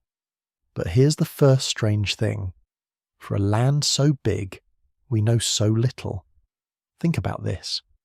Most of our evidence comes from the edges, the parts that stayed dry. A scrap of bone here, a broken tool there. Almost everything else is hidden underwater, buried under meters of mud and sand. Imagine trying to solve a puzzle, but someone swept most of the pieces off the table. All you have are a few corner bits and a couple from the middle. That's the challenge with Doggerland. It gets even weirder. Every time a fishing boat drags up a mammoth bone or a spear point from the North Sea, we get a tiny window into that lost world. But we never get the full picture. The objects are out of context. You don't know exactly where they came from, or what else was around them. It's like finding a single shoe and trying to describe the whole outfit. You can guess, but you can never be sure. Here's the real twist. The more we search for answers about Doggerland, the more questions we dig up. Why? Because every discovery is a fragment, and every fragment suggests something bigger. You find a carving. Was it a toy, a tool, a piece of art? You find a pile of animal bones.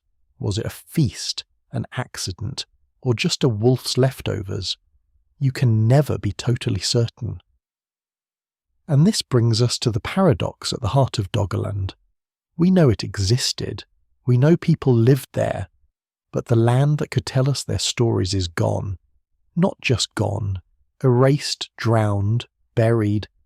Our best chance to understand these people, their lives, their dreams, is locked away under a sea that won't give up its secrets easily.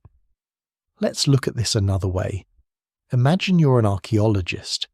You dream of finding a perfectly preserved camp, a spot where you can see how people cooked, what they hunted, what they wore. Maybe even a grave with tools and ornaments. But the North Sea is not gentle. Salt water, currents, fishing trawlers, all of these tear up the bottom, scatter the bones, smash the pottery. Even the best finds are damaged, mixed up, and sometimes moved miles from where they started. So, every bit of evidence from Doggerland is a survivor. A lucky break. We get a few tools, some animal bones, a scattering of pollen or seeds. Sometimes a piece of wood with ancient tool marks. Each one is a clue. But alone, it's not enough to tell the whole story. We're building a world out of scraps. Why does this matter? Because it forces us to think differently about history. Most of the time, when we want to learn about ancient people, we dig down. We find their homes, their trash, their graves. Layer by layer, we build up a picture, but with Doggerland we can't do that. The layers are at the bottom of the sea.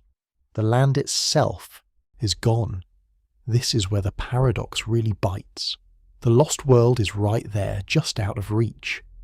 We know more about Doggerland than we did 50 years ago, but every answer just makes the mystery deeper. It's like chasing your own shadow. The closer you get, the more it slips away. Here's another angle. The land under the North Sea isn't just old mud. There's a whole landscape down there. Scientists have mapped rivers, hills, even ancient coastlines using sonar. Basically sound waves that bounce off the bottom and show the shape of what's buried. They can see where a river used to flow or where a lake once shone, but they can't see the people. They can't see the stories or the laughter or the pain. The map is real, but it's empty. Now let's talk about what we do know and how that leads to more questions. Take the ancient forests. Under the sea, there are places where old tree stumps still stick up from the sand. Sometimes, divers find them when the water is clear. These stumps are thousands of years old. Some even have tool marks, signs that people cut them down, maybe to clear a camp or make a boat. That's amazing, right? But here's the catch. We don't know who did it, or why. Did they cut those trees to build something? To make firewood? Was it a single family or a whole group? The evidence is there, but the story's missing. Or think about the animals. Doggerland was full of life. Mammoths, giant deer, wild horses, even lions and bears. We find their bones, sometimes with cut marks from stone blades. That tells us people hunted them, or at least scavenged their meat. But there's a puzzle. Some bones come from animals that don't usually live together. Mammoth bones next to red deer. Horse bones mixed with aurochs, the giant wild cattle. Did these animals really share the same space? Or were their bones washed together by rivers or tides over hundreds of years? Every find is a clue, but every clue leads to more questions. Let's go further. Under all that water, there are also ancient human bones. Not many, but a few. Sometimes scientists can pull DNA from these remains. They can tell us things like hair colour, eye colour, even what diseases people carried. Sometimes they find signs of injury or disease, healed bone breaks, or worn teeth. But even with DNA, we don't get a name, a voice, or a story. The person is still a stranger. So here's the big question. Is Doggerland a lost world, or just a hidden one? Are we missing something huge, or are we just missing the details? Some scientists think there could be entire villages down there, perfectly preserved in the mud. Wooden houses, fish traps, maybe even graves with jewellery and tools. Others think most of it has already been washed away, scattered by tides and storms. The truth is we don't know. We can only guess. This brings us to another twist in the paradox. The North Sea is both a curse and a blessing. It hides Doggerland, but it also protects it. In some places, thick mud covers the old land, sealing it off from air and decay. That means things buried deep might be incredibly well preserved, like time capsules waiting to be found. But getting to them is almost impossible. Most of the sea is deep, dark, and dangerous. Divers can only reach a few shallow places. Most finds come up by accident, caught in fishing nets or dredged up during construction. Now, let's look at what this means for how we think about the past. Most histories are told from the point of view of survivors, the people who moved away, settled new lands, built new lives, but Doggerland flips that around. The people who stayed behind, whose stories are hidden under the sea, are the ones we know the least about. They're the missing voices in Europe's story. This is where things get philosophical. Every time we discover something about Doggerland, we're reminded how fragile history is. A flood, a storm, a slow rise in sea level. Any of these can wipe away almost everything. The record is never complete. There are always gaps, always mysteries. It makes you wonder what else we've lost in other places at other times. There's more. Think about how we picture ancient people. Most of the time we see them through what they left behind. Tools, bones, fires, art. But with Doggerland, so much is missing that we have to fill in the blanks with our imagination. We guess at their daily lives, their fears, their joys. We try to picture their world. But we're always looking through a fog. And yet, that's kind of beautiful. The Lost World Under the Sea is a reminder that history isn't just about facts and dates. It's about mysteries, gaps, and things we'll never fully know. The past isn't a fixed story. It's a puzzle we put together, piece by piece, even when most of the pieces are missing. Let's pause and consider another side of the paradox. The more we talk about Doggerland, the more real it becomes in our minds. It turns into a place of legend, almost like Atlantis. Songs, books, even video games have been inspired by this lost land. But the real Doggerland wasn't magical. It was muddy, flat, often cold and wet. People there had to work hard to survive. The legend grows as the facts fade away. Here's something that might surprise you. Even though Doggerland is lost, it's become more famous in the last 20 years than ever before. New technology, like underwater mapping, DNA testing, and even satellite photos, lets us find clues nobody could see before. Every year more is discovered, but every new find also reminds us how much is still hidden. The paradox grows. Some scientists dream of big projects, huge underwater digs, using robots or submersibles to search for lost villages.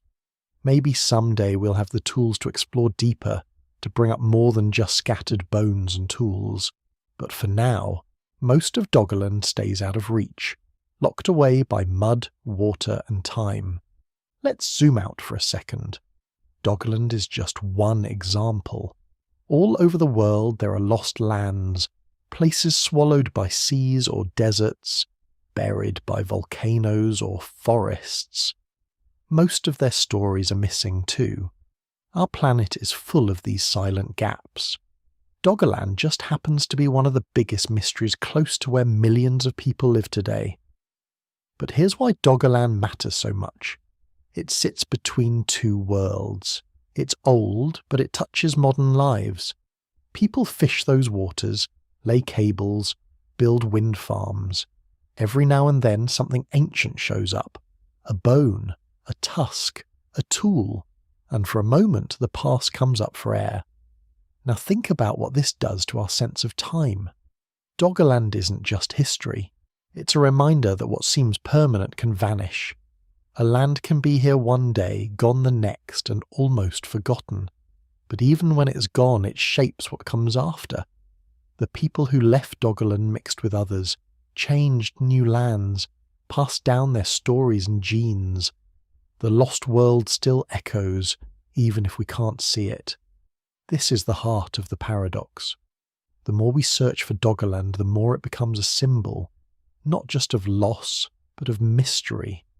It stands for all the things we'll never fully know about the past, and yet it draws us in. It makes us ask questions, imagine stories, and look for meaning in scraps of bone and wood. So what can we take from all of this? Maybe it's that not every mystery has a solution. Some puzzles are meant to stay unfinished. Maybe that's what keeps us curious, wondering what's still out there, just below the surface, waiting to be found. And here's another thought. Even though most of Doggerland is gone, it's not erased. Its memory lives on in the people who came after, in the land that changed, in the stories we tell. The paradox is that loss can create connection. The emptier the record, the more we want to fill it in, to imagine, to remember. I find this weirdly comforting. The idea that something so big, so important, can disappear and yet leave traces that pull us back, again and again. Maybe it's human nature to reach for what we can't quite grasp, to chase the shadows of the past, even when they slip away. So next time you look out over the sea or walk along a windy shore, remember, somewhere under those waves is a world we'll never fully know. But as long as we wonder, as long as we search, the story isn't really over. It's just waiting for the next piece to float to the surface. And that's the paradox. The more we lose, the more we want to find. The quieter the past, the louder its call. We keep listening, hoping for one more clue, one more chance to touch a world just out of reach. What still waits to be found? That's the mystery left for the future. And maybe that's what keeps us going. So, what's actually still down there, under the cold, shifting water? If someone could drain the sea like pulling the plug on a giant bathtub, what would we see? This is where things get interesting. The truth is, there's a lot more left than you might think. Layers of history, hidden in darkness. And yet, at the same time, there's less than we hope. It's a strange balance. Let's walk through what might be waiting just out of sight. Picture this. The water is gone for a moment. What you'd see first isn't a flat plain. It would be a landscape. Rivers winding through mud, low hills, patches of old forest. There'd be wide stretches of sand where the waves have smoothed everything out, but there would also be pockets of peat, old tree stumps poking up, and even spots where long-dead grass is still caught in the mud. If you looked closer, you'd spot animal tracks frozen in clay, hoofprints of wild cattle, maybe the paw prints of wolves, maybe the huge round marks from a mammoth's feet. This isn't fantasy. In a few places where the tide pulls back far enough, scientists have actually found these prints. They're real. Sometimes you can even see the pattern of a barefoot human, pressed into the ground thousands of years ago, now filled with sand. Now imagine walking further. In some places you might stumble on piles of bones. Not just one animal, but the remains of whole herds, deer antlers tangled together, horse skulls with teeth still sharp, and the huge curving tusks of mammoths. Some of these show clear cuts from stone blades. It's like an ancient butcher shop frozen in time. But it's also a jumble, bones that don't always belong together, mixed up by floods and tides. Keep moving, and you'd find trees, whole forests knocked over but still anchored in the earth. Deep in the mud you can spot trunks as thick as a person, their roots spread wide. When divers find these sunken forests, they sometimes see tool marks. People chop these trees down, maybe to build shelters, maybe just to clear space or make firewood. Some trees were burned at the base, as if someone tried to use fire to bring them down. The marks are thousands of years old, but they're still clear. But what about actual signs of people, tools, camps, villages? This is where things get tricky. Over the years, fishing boats have pulled up all sorts of things. There are spear points shaped from flint, smooth from use, and axes made of stone. Sometimes there are pieces of worked wood, handles maybe, or stakes for fishing traps. On rare occasions a boat's net hauls up something stranger, a carved piece of bone, maybe a pendant or a bit of art. Each one is a small miracle. But most of these finds are single objects with no clear home. They've rolled around underwater, sometimes for thousands of years. Still, every now and then something bigger shows up. In the last 20 years, scientists have mapped what could be ancient fields, patches of soil arranged in lines too regular to be natural. These might be the remains of early farms where people tried to grow food instead of just gathering it.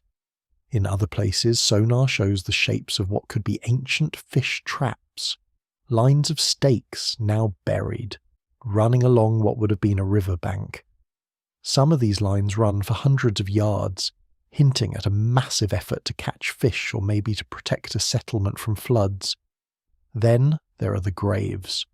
So far, only a handful of human bones have come up from the sea, but each one tells a story.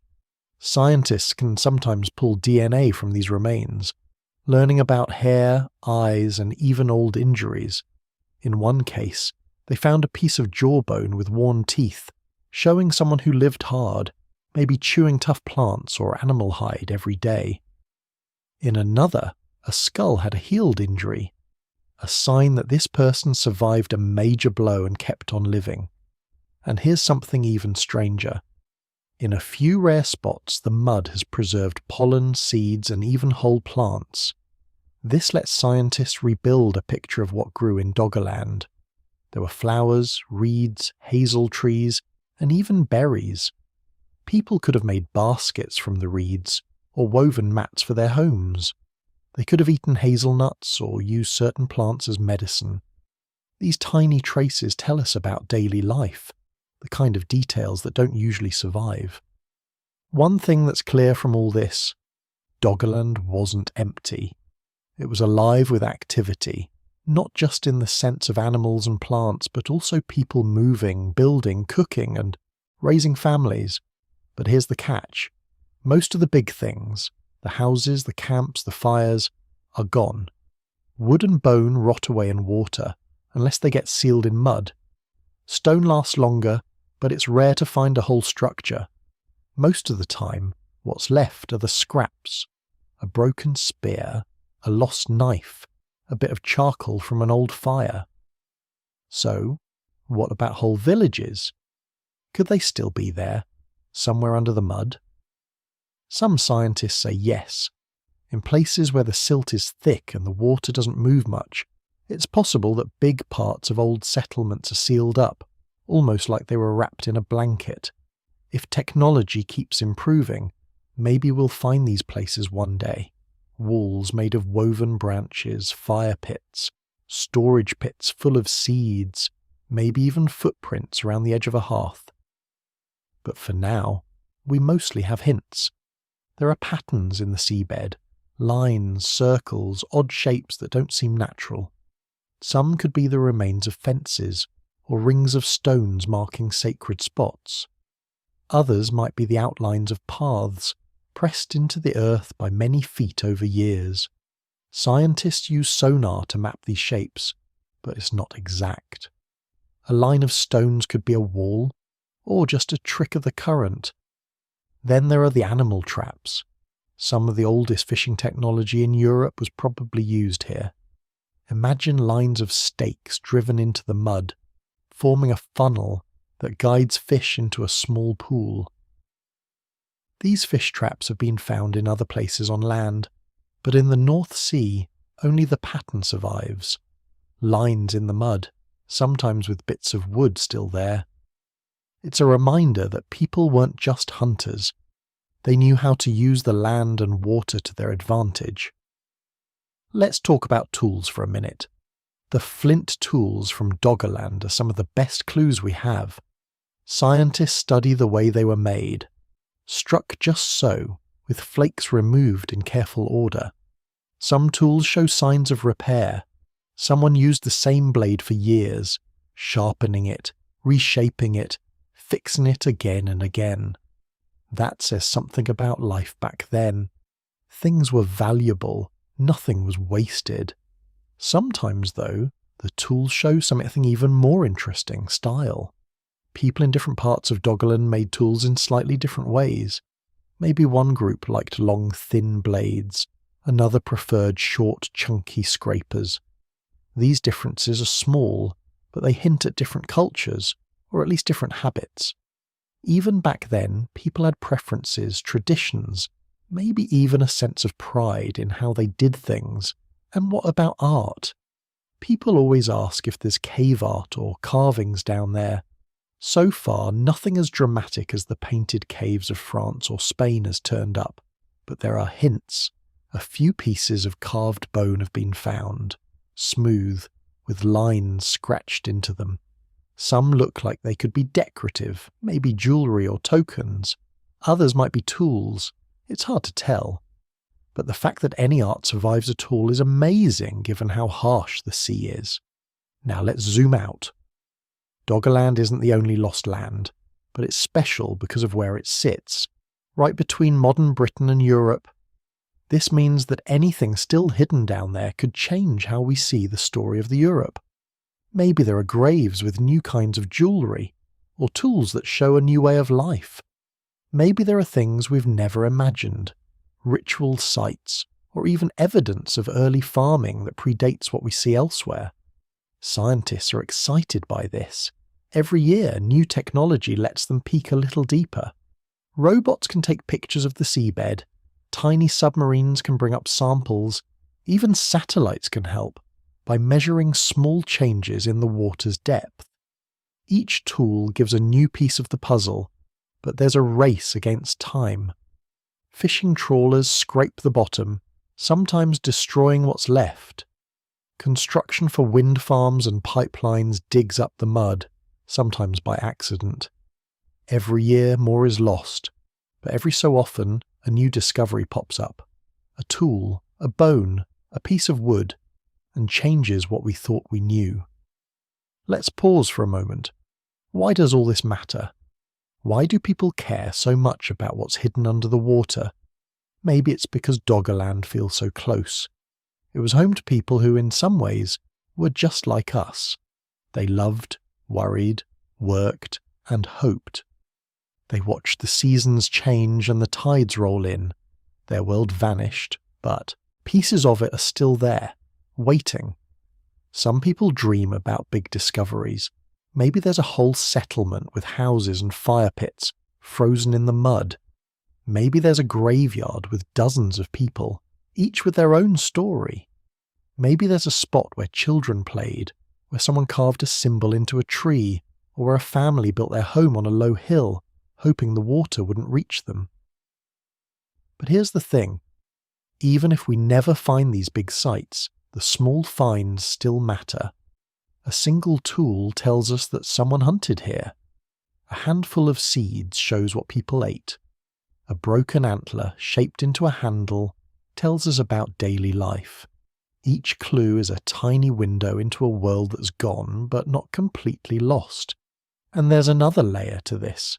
Some scientists think there could be even older secrets under the sea.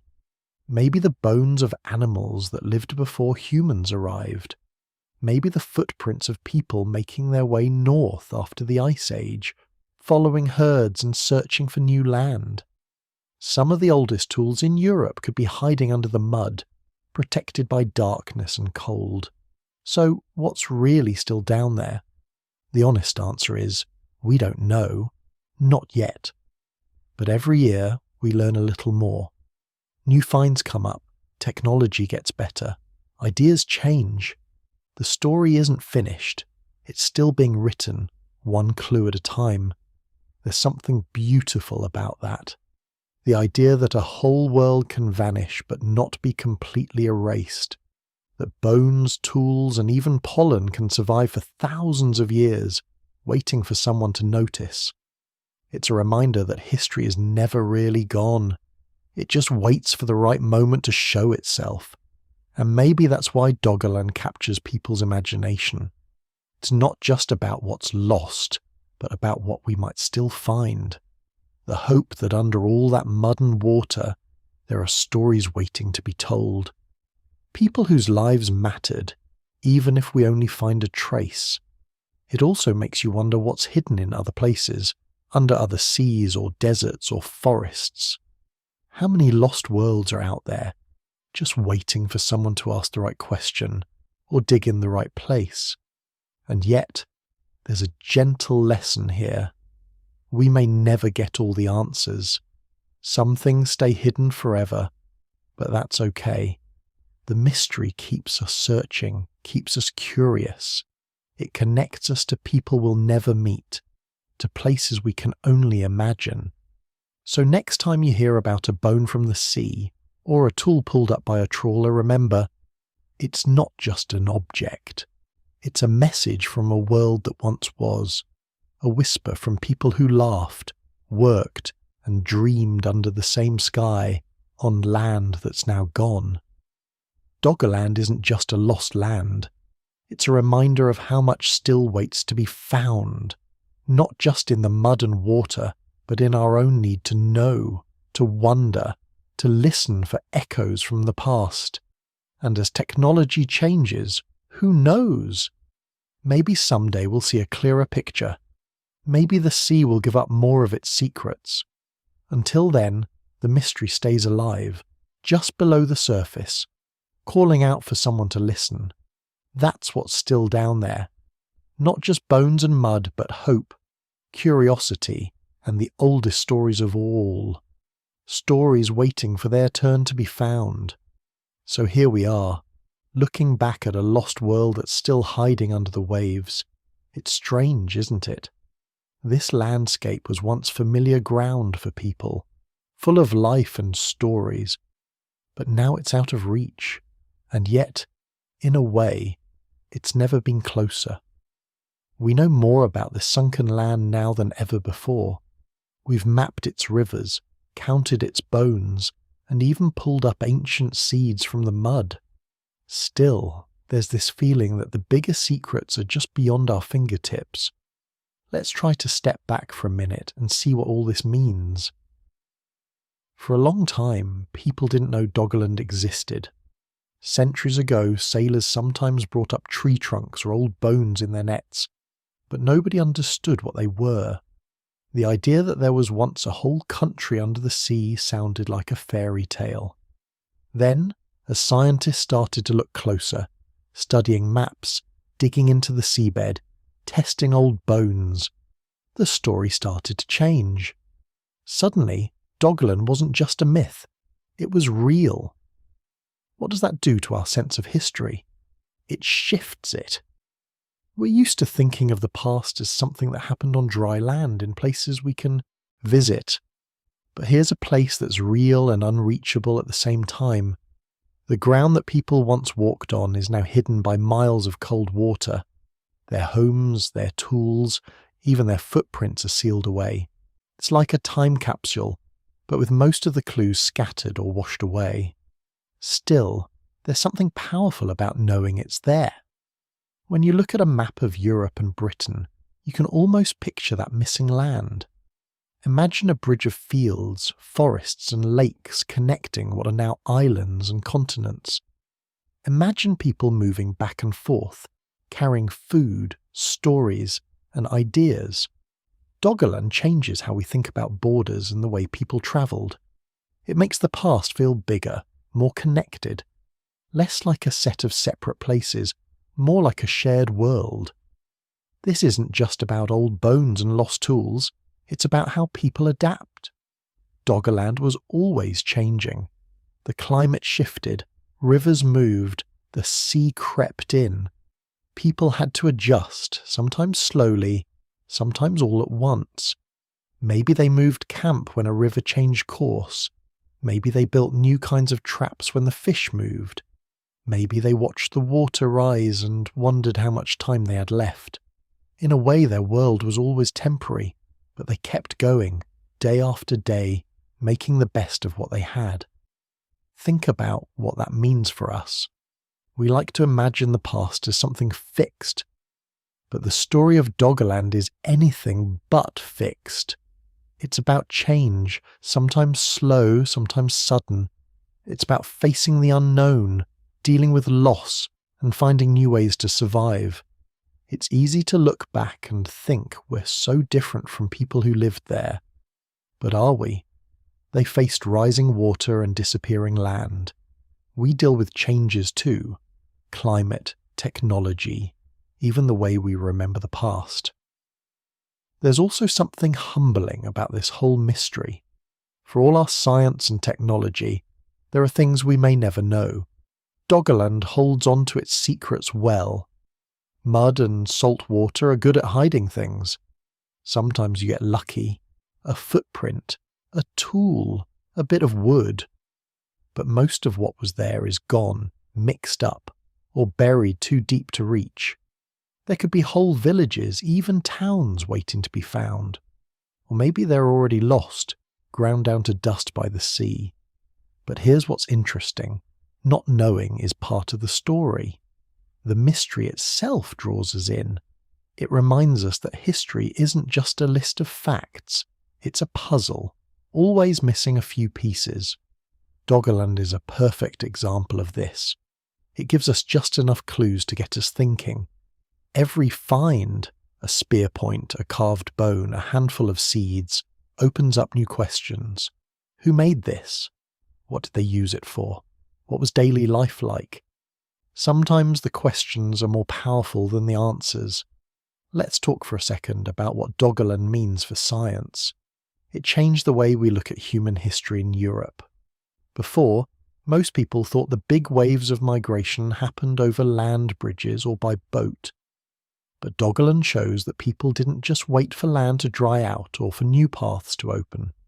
They moved where they could, adapting as the land itself changed.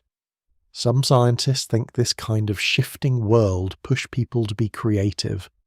Maybe it even helped spark new ideas, better tools, new ways to hunt, or different kinds of shelter. There's also a bigger lesson here about what gets remembered. The land disappeared, but the people's impact didn't. Their tools, their camps, even the way they shaped the land, these things left marks. Sometimes they're easy to spot, like a flint blade or a pile of bones. Sometimes they're hidden, like a line of stones buried under sand.